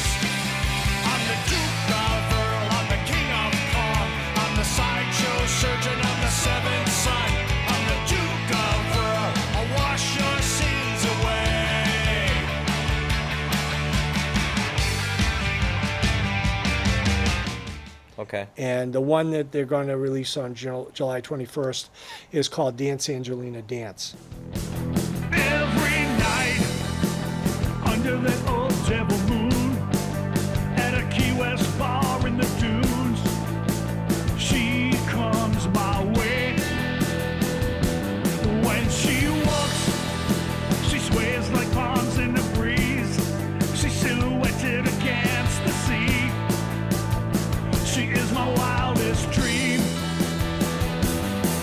Then she's on the beach, she's dancing with her friends, a glass of wine in her hand. Well, I say dance, Angelina, dance. Dance, Angelina, dance. Angelina. You know, so we're hoping that that it catches on. These days, you kind of hope you end up on the soundtrack to a movie or a soundtrack to a TV show, or even in a commercial. Because that's the wider way to get your music heard. Well, speaking of people who really were like national acts, I saw Sal and John Butcher. I interviewed them back to back, and then they both told me that they were doing a record. So they did a record with Alan Estes. So they have a band of three of them together. Yep. And I was driving along the other day, and I heard on ERS or 92.5 The River, I heard a song by Estes, Baglio, and so it's like they're getting airplay. I don't know if it's getting national, if it's just local, but it's a really good song too. Well, I mean, so. God, you couldn't get three more talented people together. Oh, yeah, I mean, yeah. just fantastic. But at any rate, getting back to Lonely Hearts. So we put out Lonely Hearts, and at the time, right prior to that, we went through a dip because in the time we had been away, the Neighborhoods broke. A few other bands broke, in town. So all of the Natural attention, Acts and I think it was, well, the Stompers were already big. Yep. But there were a few bands like the Neighborhoods that broke big, and all the attention, of course, was being focused on them. right, that's right. Neighborhoods opened for Bowie. Yep. Yeah, July. they did a Tin Machine tour. Yep. Yeah. And so we went to play shows. We had a big comeback show at the Paradise, which we always sold out, and it was like 2/3 full.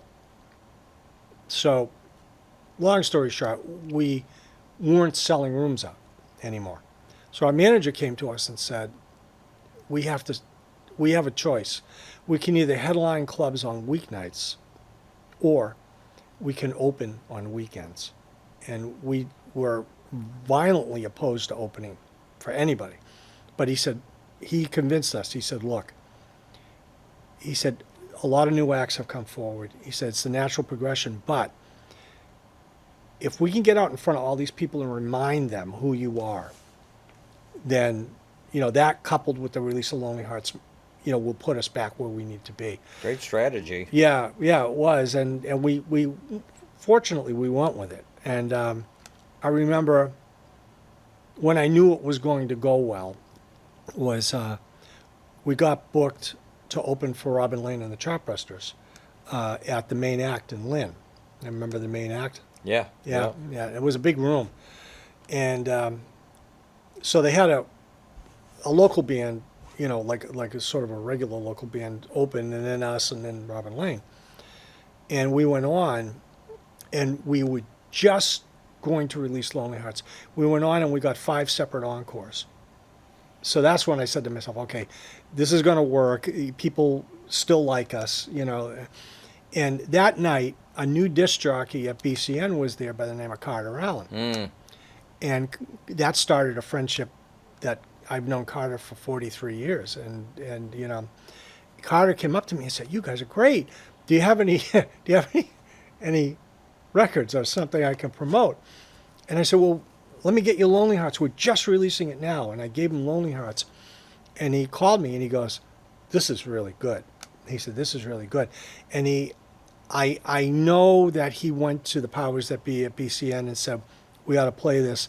And they were like really more interested in the newer acts, promoting the newer acts. He goes, No. And it was Carter Allen who really was our champion at BCN.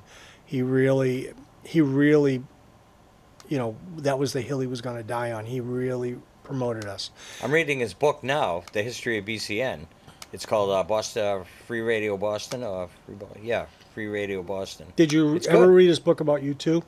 No. Outside is America? Good. Good book. Really good book. So he, and then once the other DJs kind of caught on to it, then everybody went with it. I mean, Yeah. everybody went with it. And It was a huge Boston hit. Oh, well, and when I knew that we were kind of gonna be back to where we were, was Marshall at the In Square Men's Bar had just done a small expansion. So he went from like 130 people to 170 people or Yeah. something. And he was doing a big reopening thing. And he wanted to, he called Ken Shelton and he said, do you think the Atlantics would do it? Because at this point, Lonely Hearts was starting to get airplay and it was blowing up. He said, do you think the Atlantics would do it? So Ken reached out to us and we said, sure, we'll do it, you know.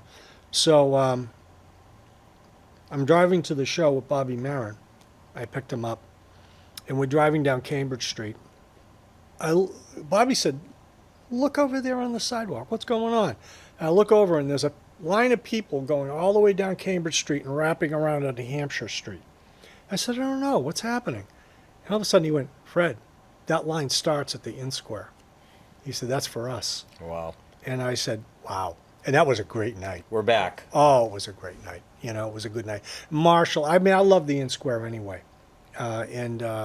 It was just, it was a thrill for me in the Atlantics to play there.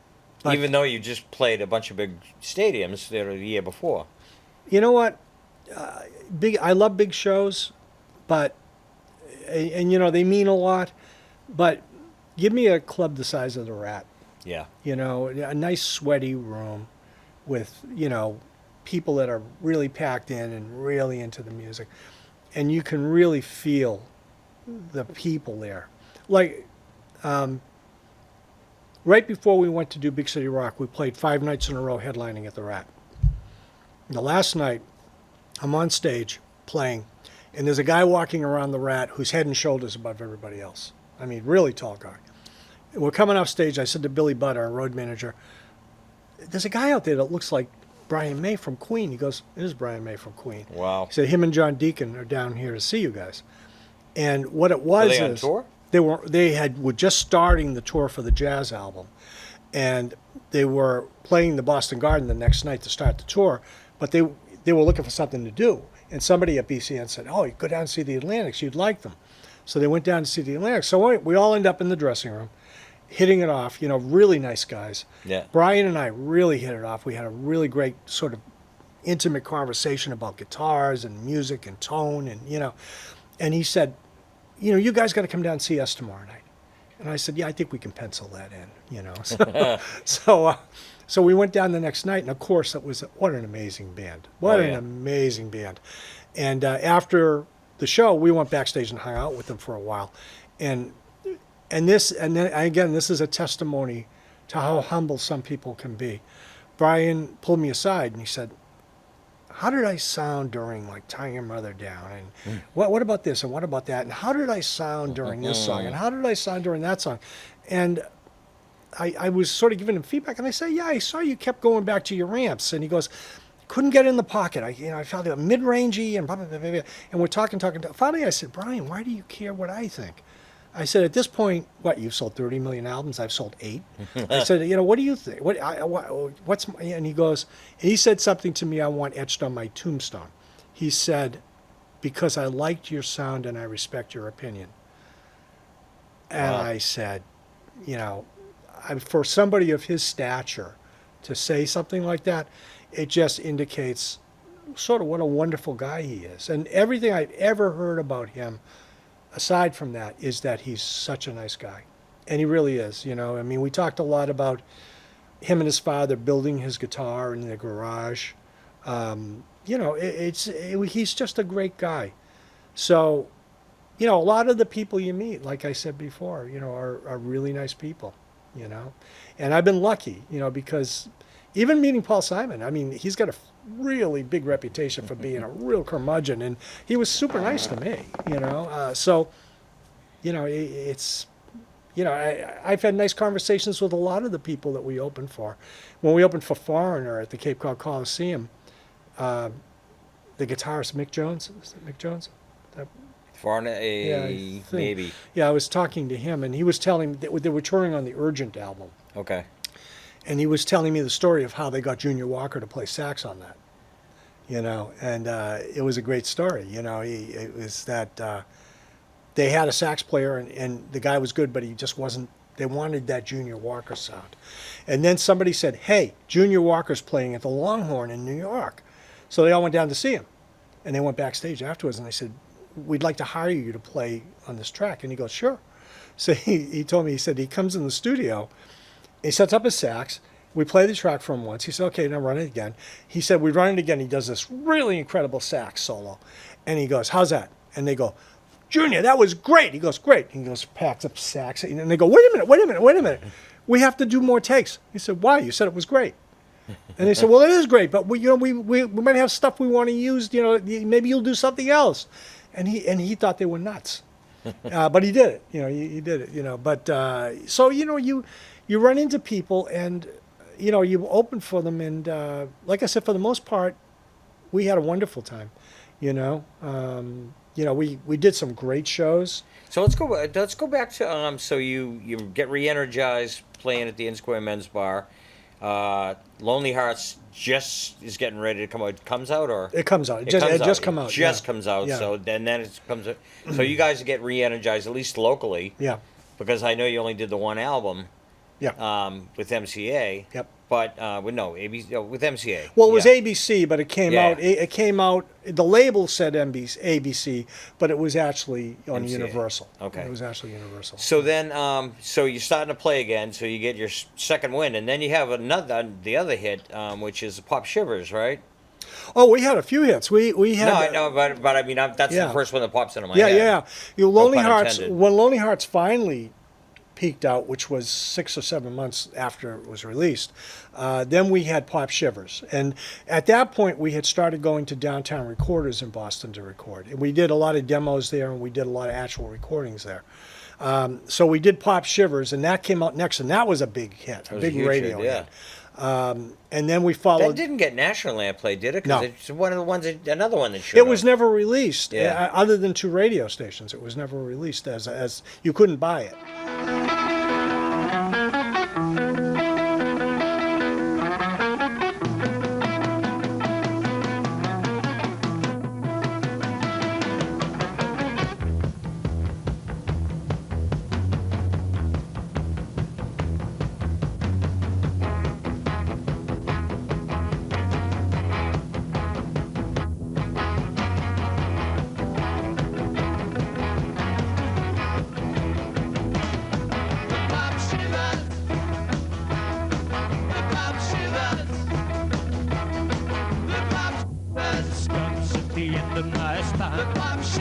You chemical tight line. It kicks in from behind. And it always makes me feel so fine. Yeah. Come on, turn it out. It's very deep. Here up for tonight. I'll run it up right. The pop shivers. The pop shivers shakes. Rattles and rolls me. Somebody save me. Somebody help me. The pop shivers, yeah, yeah, yeah.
pop shivers. Until then we've got something to hang the pop shivers. We need something to keep pace. The pop shivers. It's sanity to keep you safe. Oh yeah. This way. This is such a mess. I need something to get me just to get.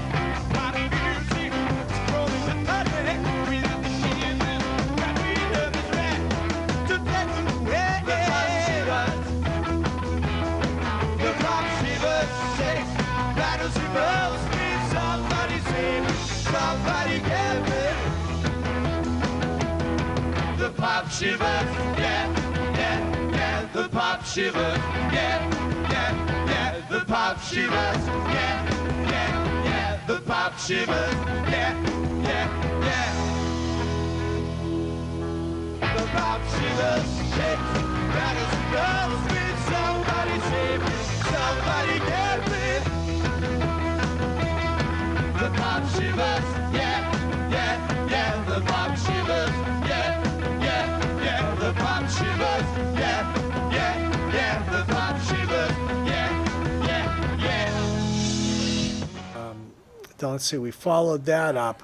We went into Newbury's Synchro Sound on Newbury Street, the Cars recording studio. yeah. And we recorded 4 tracks in there, and we released Wrong Number from that. And that was a big hit. Looked up the number, but something was wrong. One of the digits was gone. Figured I'd try every number through 9.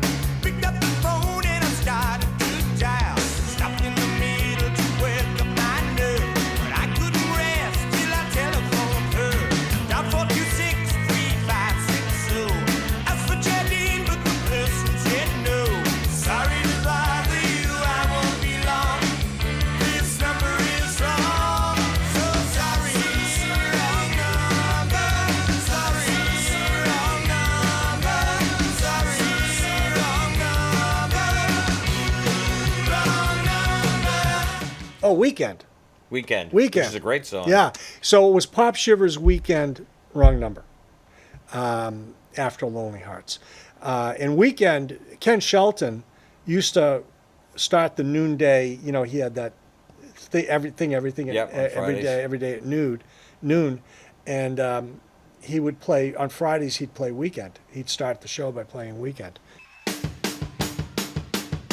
see this time. See it, but this is called Weekend.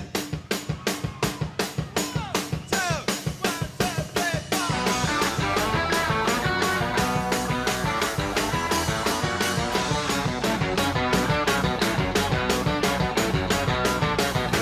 Friday, gotta go to work.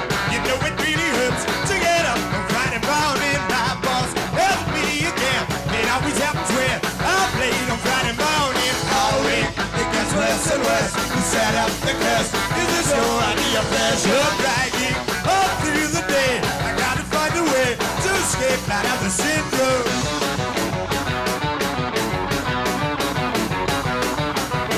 Shove things inside my nose, and whatever goes will make me feel alright now. Hang out up with the boys. We're gonna make some noise down at the rock and roll club. Blasting all that rock and roll. I know I won't get old, at least not on the weekend. I'm really high, but I don't wonder why. I love the weekend now forever. Friday night, I'm going out of my head. Friday night, I'm going to rise above the dead because Friday night, I'm going to get better than that. Friday night, I'm going to play the night for all it's worth. Go out of my head. I'll play the night for all it's worth. Go out of my head. Saturday, I get up late, but I can never wait to get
we were very lucky. I mean, we had, and you couldn't buy those songs until 2006 when we all got back together and decided to release CDs. And it came out in the 80s. Or was it 1982 or something like that? 81? No, you could never buy Pop Shivers. No, that's what I'm saying. But there was just radio play only. Yeah, Okay. yeah, it was. And it's just so what? Lonely Hearts was 80.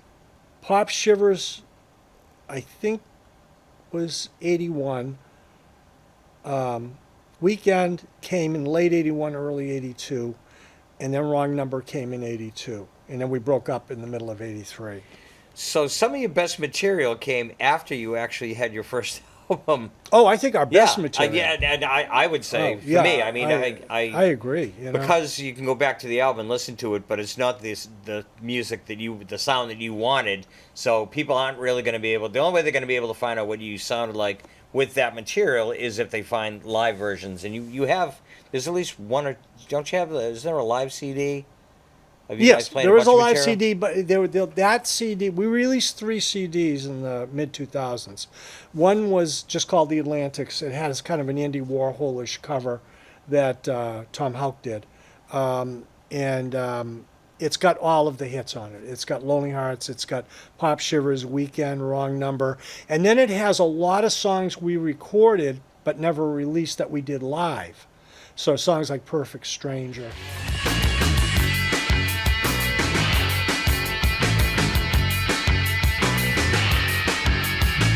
Monster movies don't scare me, but there's something I'm afraid to see. Looking in the dim red light, freaks inside its prey tonight.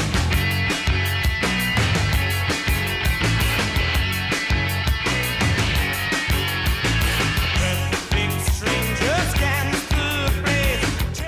You know, a lot of things that people who used to go see the band from back then would play and go, oh, I remember that, you know. So we released that album, and then we followed that. We did a live concert at the Paradise right before the Roxy Music Tour, and it was WCOZ recorded it, and it's that recording. So we put that out, and that's a live recording of us playing. And then the last one was an odds and sods kind of thing. It was demos and just things that real fans would be interested in. It was called Power Pop. So, so you having a resurgence after Lonely Hearts, and then you guys are playing. You sort of get your game back on, even though you're playing small. You guys are still pretty popular. What happens? How come you don't think about doing a record? How come you don't? What causes? What do you? Why do you break up? We kept gambling that we were going to get a deal. Okay. We kept gambling because when Lonely Hearts was out, the word I got was that EMI and Atco were showing interest in the band, but we're in the middle of litigation with our manager, and they weren't going to go near that. And then, you know, 6 months is a long time in the record industry. Yeah. So Lonely Hearts peaked out, and they couldn't take advantage of Lonely Hearts at that point. So, you know, nothing ever happened. We didn't get signed, and it just got to be frustrating because it became, we were like a hamster on a wheel. We were just going around and around and around. We were doing the same circuit of concert clubs in New England and in New York, and it just got to be tedious after a while, you know, even though we were still very popular. So, you know, it became obvious that we weren't going to get a deal. And, you know, at that point, it was Tom and B decided that they wanted to sort of do something a little different. They wanted to go with something with synthesizers and, you know, do a lot of things, Culture Club and different things that come out at that point. The new wave stuff really starts hitting, and a lot of synth pop.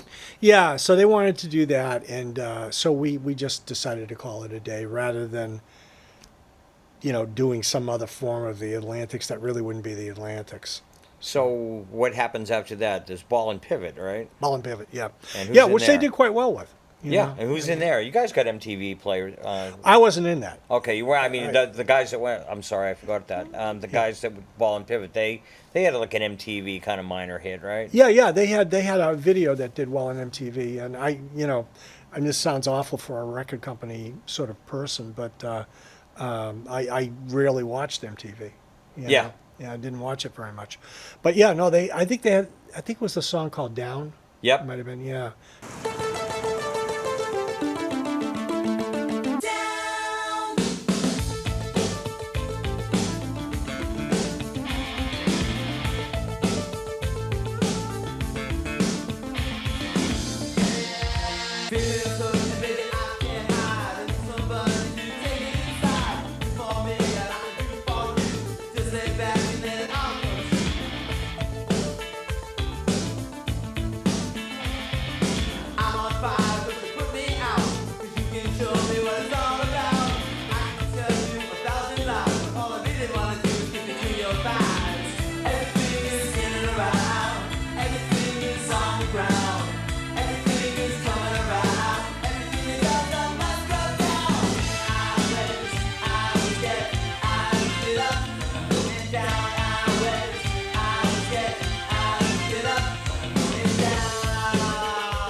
Yeah, they did some nice work.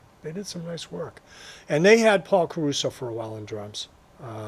He played electronic drums in that. Okay. Then I ended up wanting to go into production, and I formed a record company with two other guys, with Bob Desitals and his name was Jan. I can't remember his last name now. We did a company called Condor Records, and we did an album that we put together that was ostensibly about, the theme of the album was nuclear proliferation. and we got a singer named John Warren to sing it. So I was busy doing that, but I also wanted to do a band, but that was more of a, I wanted to go over more like a sort of hard edge Hall and Oatesy kind of thing. Okay. And so I got Bobby Marin to come in to do some singing on it, and I got Joe Crown on keyboards, who is now a very popular New Orleans piano player, and he's also Kenny Wayne Shepherd's keyboardist. Oh. And Tony Quintiliani played sax. He was very young then, and he's Sheena Easton's sax player now. So they had some real good talent in the band. Seuss was the drummer, and he was in a band called Midnight Traveler. So they had good talent in the band. And we went into Downtown Recorders and recorded several tracks, and they were never released. Bobby ended up taking a position in another band before he retired completely from show business. And the tracks never came out. A few years ago, I ended up coming by the 24-track tapes. And shortly, I'm going to be going into the studio with Todd Erickson. And we're going to be actually digitizing them and mixing them and seeing if maybe we will put them out for people to hear. Because, no one's ever heard this music. I don't remember the music. So I remember a while ago. I remember one song. I wrote all the songs. I remember one. so we're gonna see what happens. But it might be fun, to release it after 40 years or so. It might be fun to have that come out and just have people kind of enjoy it. So what else? Tell people what else you've done since. I know you did some producing stuff with some other bands, Yeah. but in terms of playing, I mean, you really are a brilliant guitar player. Well, thank you. I appreciate that. What did you end? Who did you end up with next? Well, gee, after that, I was in a band. I actually really like this band, a band called Third Person, and we did an album. And it was Steve Greeley was the singer and keyboardist, a piano player. Guy is phenomenal. I mean, how he never ended up a national act, I don't know. He was brilliant.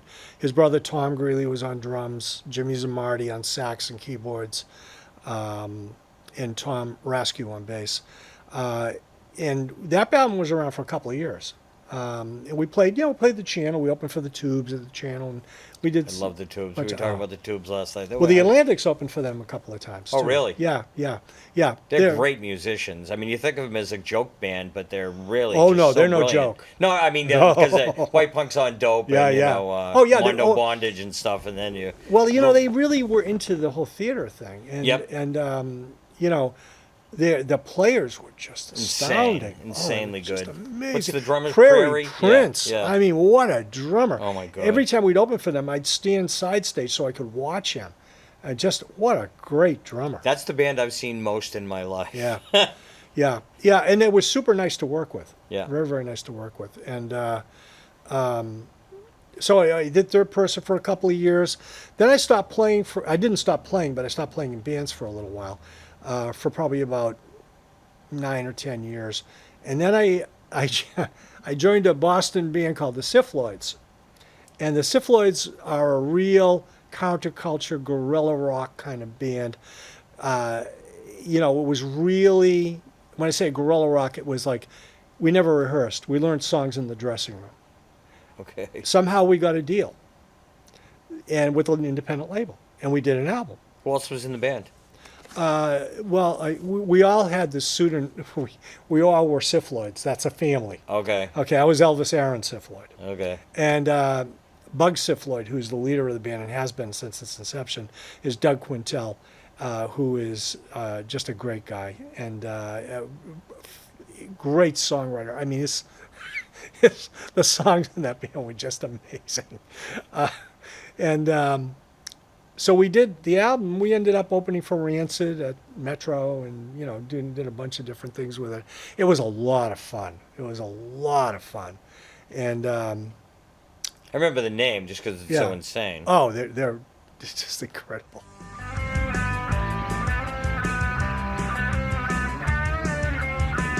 My baby's a nun, now she can't have any more fun. Saw her dancing on the stage, she's got my hormones in a rage. My baby's a nun.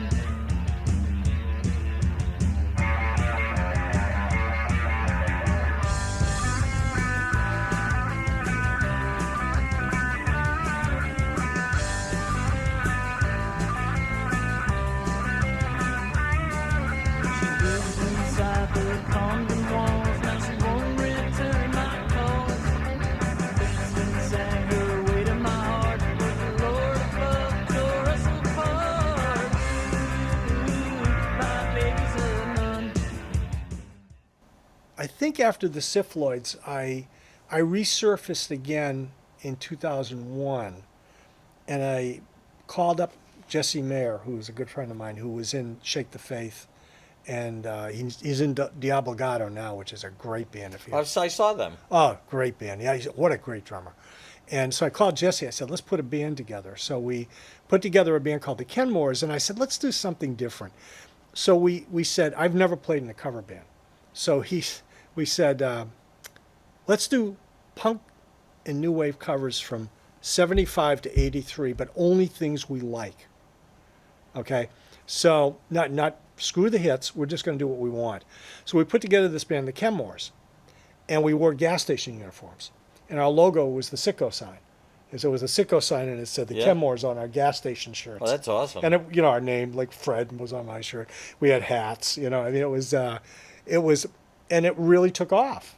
And for like 2 years, we did well. We played them, Bosstown Throwdown with the Mighty Mighty Bosstones.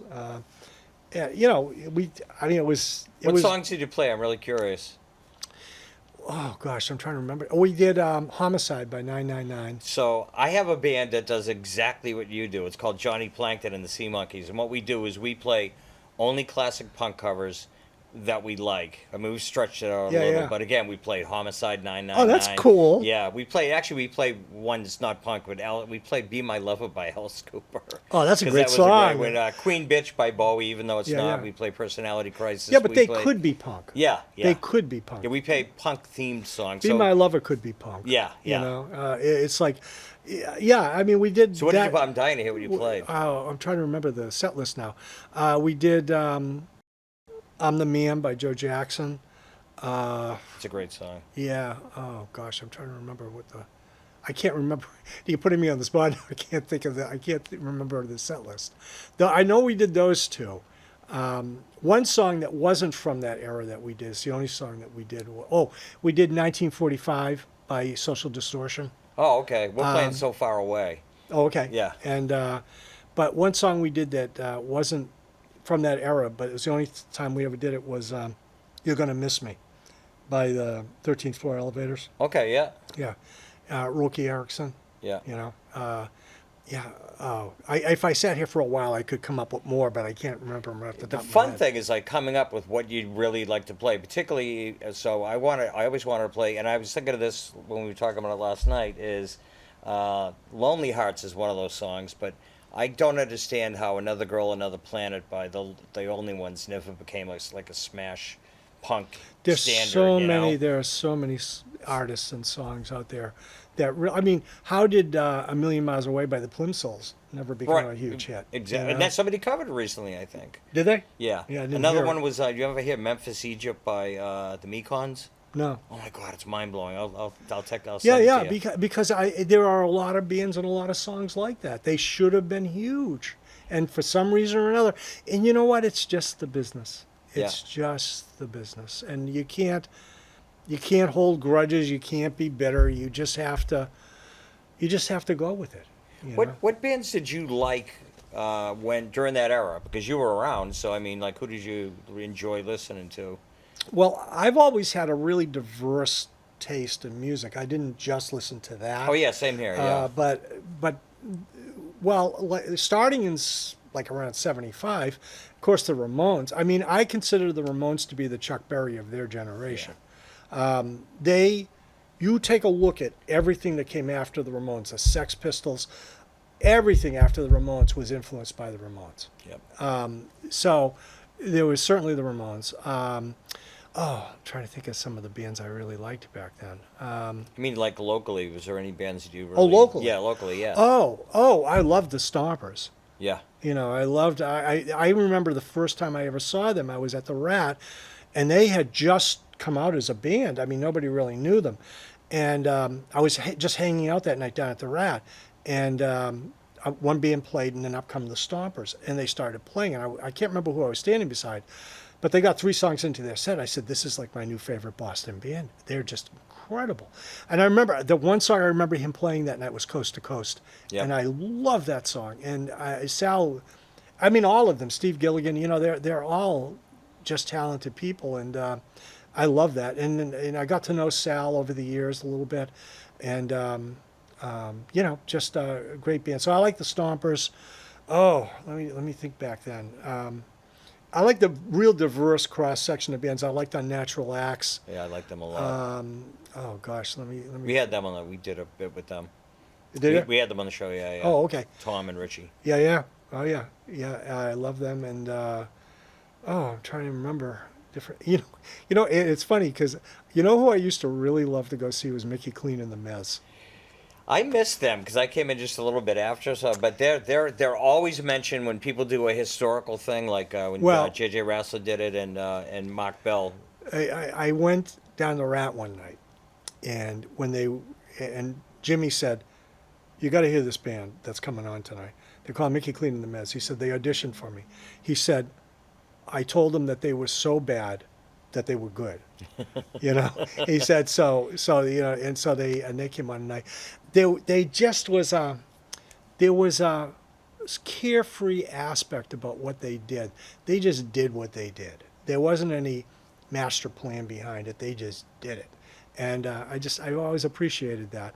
Let me think. I like Classic Ruins Yep. a lot.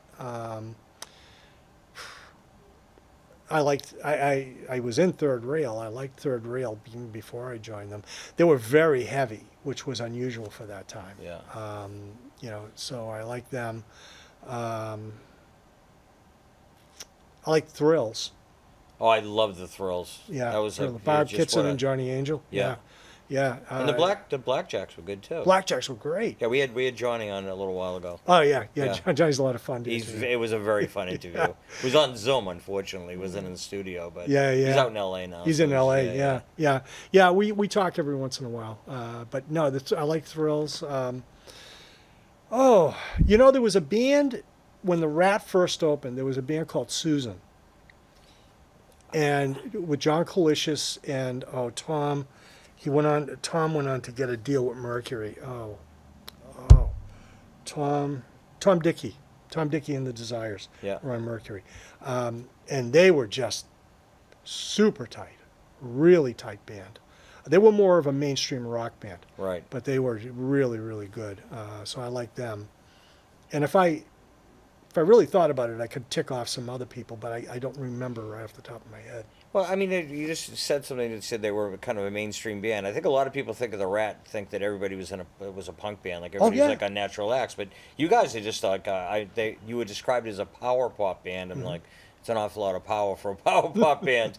But it was also, I mean, it was like really, really diverse. I mean, Pastiche wasn't punk. Yeah, I like Pastiche. Yeah, I really like and those the guys. New Models. New Models, yeah. New Models, you know. And I like Shake the Faith when they came out. I like Lou Miami Lou Miami. because he was just so insane. Lou was so great. Yeah. Oh, I knew as a person he was he- so great. I wrote a song for them. Oh, really? Yeah, I had a song called Blacklist that I wrote. I wrote it specifically for them, and they did it. They did it for a while. But I loved Lou.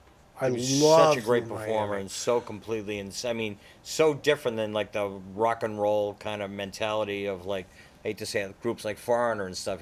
They would just like F you. It was like, he was an out gay man in a Yep. time when, it was still the late 70s. What a great front man. Oh, he was insane. Oh, and I ran into him years later. I ended up working in facilities management for nearly 30 years. for private nonprofit mental health organizations. And I ran into Lou. It was actually in the mid. I'm sorry. This is in the mid '80s. I ran into Lou. I had my own business for a couple of years doing commercial property maintenance, and I ran into Lou. I was taking care of apartment buildings for a doctor, like a cardiologist, an ears, nose, and throat guy who dabbled in real estate. He had 24 apartment buildings in downtown Boston. It's quite a dabble. Yeah. So I was up at one of the units. I was in charge of fixing everything that everybody broke. So I was up at the unit, and the cleaner came in, and it was Lou Miami. I said, Lou, what are you doing here? He goes, oh, I have my own cleaning business. And he had, at that point, gotten really into crystals, and he would go out to Arizona to get crystals. And, we talked for a while, but that was the last time I saw him, was then. Yeah, I think he died youngish, right? He did, yeah. Yeah. And he was, like I said, he was a sweet guy. He's Very, an very amazing nice talent. guy, But yeah, that's a good one. Lou And Miami. speaking of great songs that should have had, like "I Live with Ghosts." Yeah. Oh, what a brilliant song that Yeah, is. I know. You know, I know. That's another one that I'm trying to push. Well, the guys to again, do. there are so many people out there. You can point fingers at them and go, why didn't this happen? Why didn't this succeed? And the answer is multifaceted. I mean, with us, it was, part of it was management. Part of it was poor career choices that we made occasionally. There were different things that happened that contributed to that, but what are you going to do? But like almost everyone who's been on here, Sal, John, Butcher, JJ, Wrestler, a whole Mark Bell, they're all still playing rock and roll. You're still playing rock and roll. Little Billy lost, and you're still doing it, and it's Well, I call us lifers. I Lifers. say we're lifers. It's like, it's in your DNA. You just want to do it. And I'll do it until I can't do it, or until they plant me, one or the other. I still have the same. I have a lot of guitars. My wife is long suffering. I have I don't know, 20 some odd guitars, but my main guitar is a black Les Paul Custom that I bought in 1978 in New York when we were doing the Big City Rock album. It's a 76 Les Paul Custom, and I've had it modified by really good guitar techs over the years to exactly what I want, so it's part of my DNA at this point, and you just, that's what part of who you are is that music. Part of who you are is writing music and making music. You really want to be out there and in some form playing, and I still love writing material, bringing it into the band, and having us all have a go at it and figure out the best version of it to put out there, going into record. I still really love all that stuff. and you're still killing it live, or at least you were 18 months ago when I saw you. Well, yeah, that's the one thing, our drummer, Smitty, he put it the best way. We were trying to think of a way to describe us, and he said, you know what it is? We're not polite. And I said, you nailed it. You nailed it right on the head. Because there are aspects of different kinds of rock in what we do. There are a little bit of an aspect of pop at times. There's a little bit of an aspect of hard rock. But no matter what we do, it's solid. It's got a solid rhythm section. We're very lucky. Our rhythm section is great. I mean, Pat on bass is just really great, and Smitty is an incredible drummer. He's a great drummer. He can channel so many different styles, so that's really good. So anyway, getting back to, I was in the Kenmores, and then our guitarist, Felony Phil Suarez, was unfortunately diagnosed with cancer, which ended up taking him about a year later.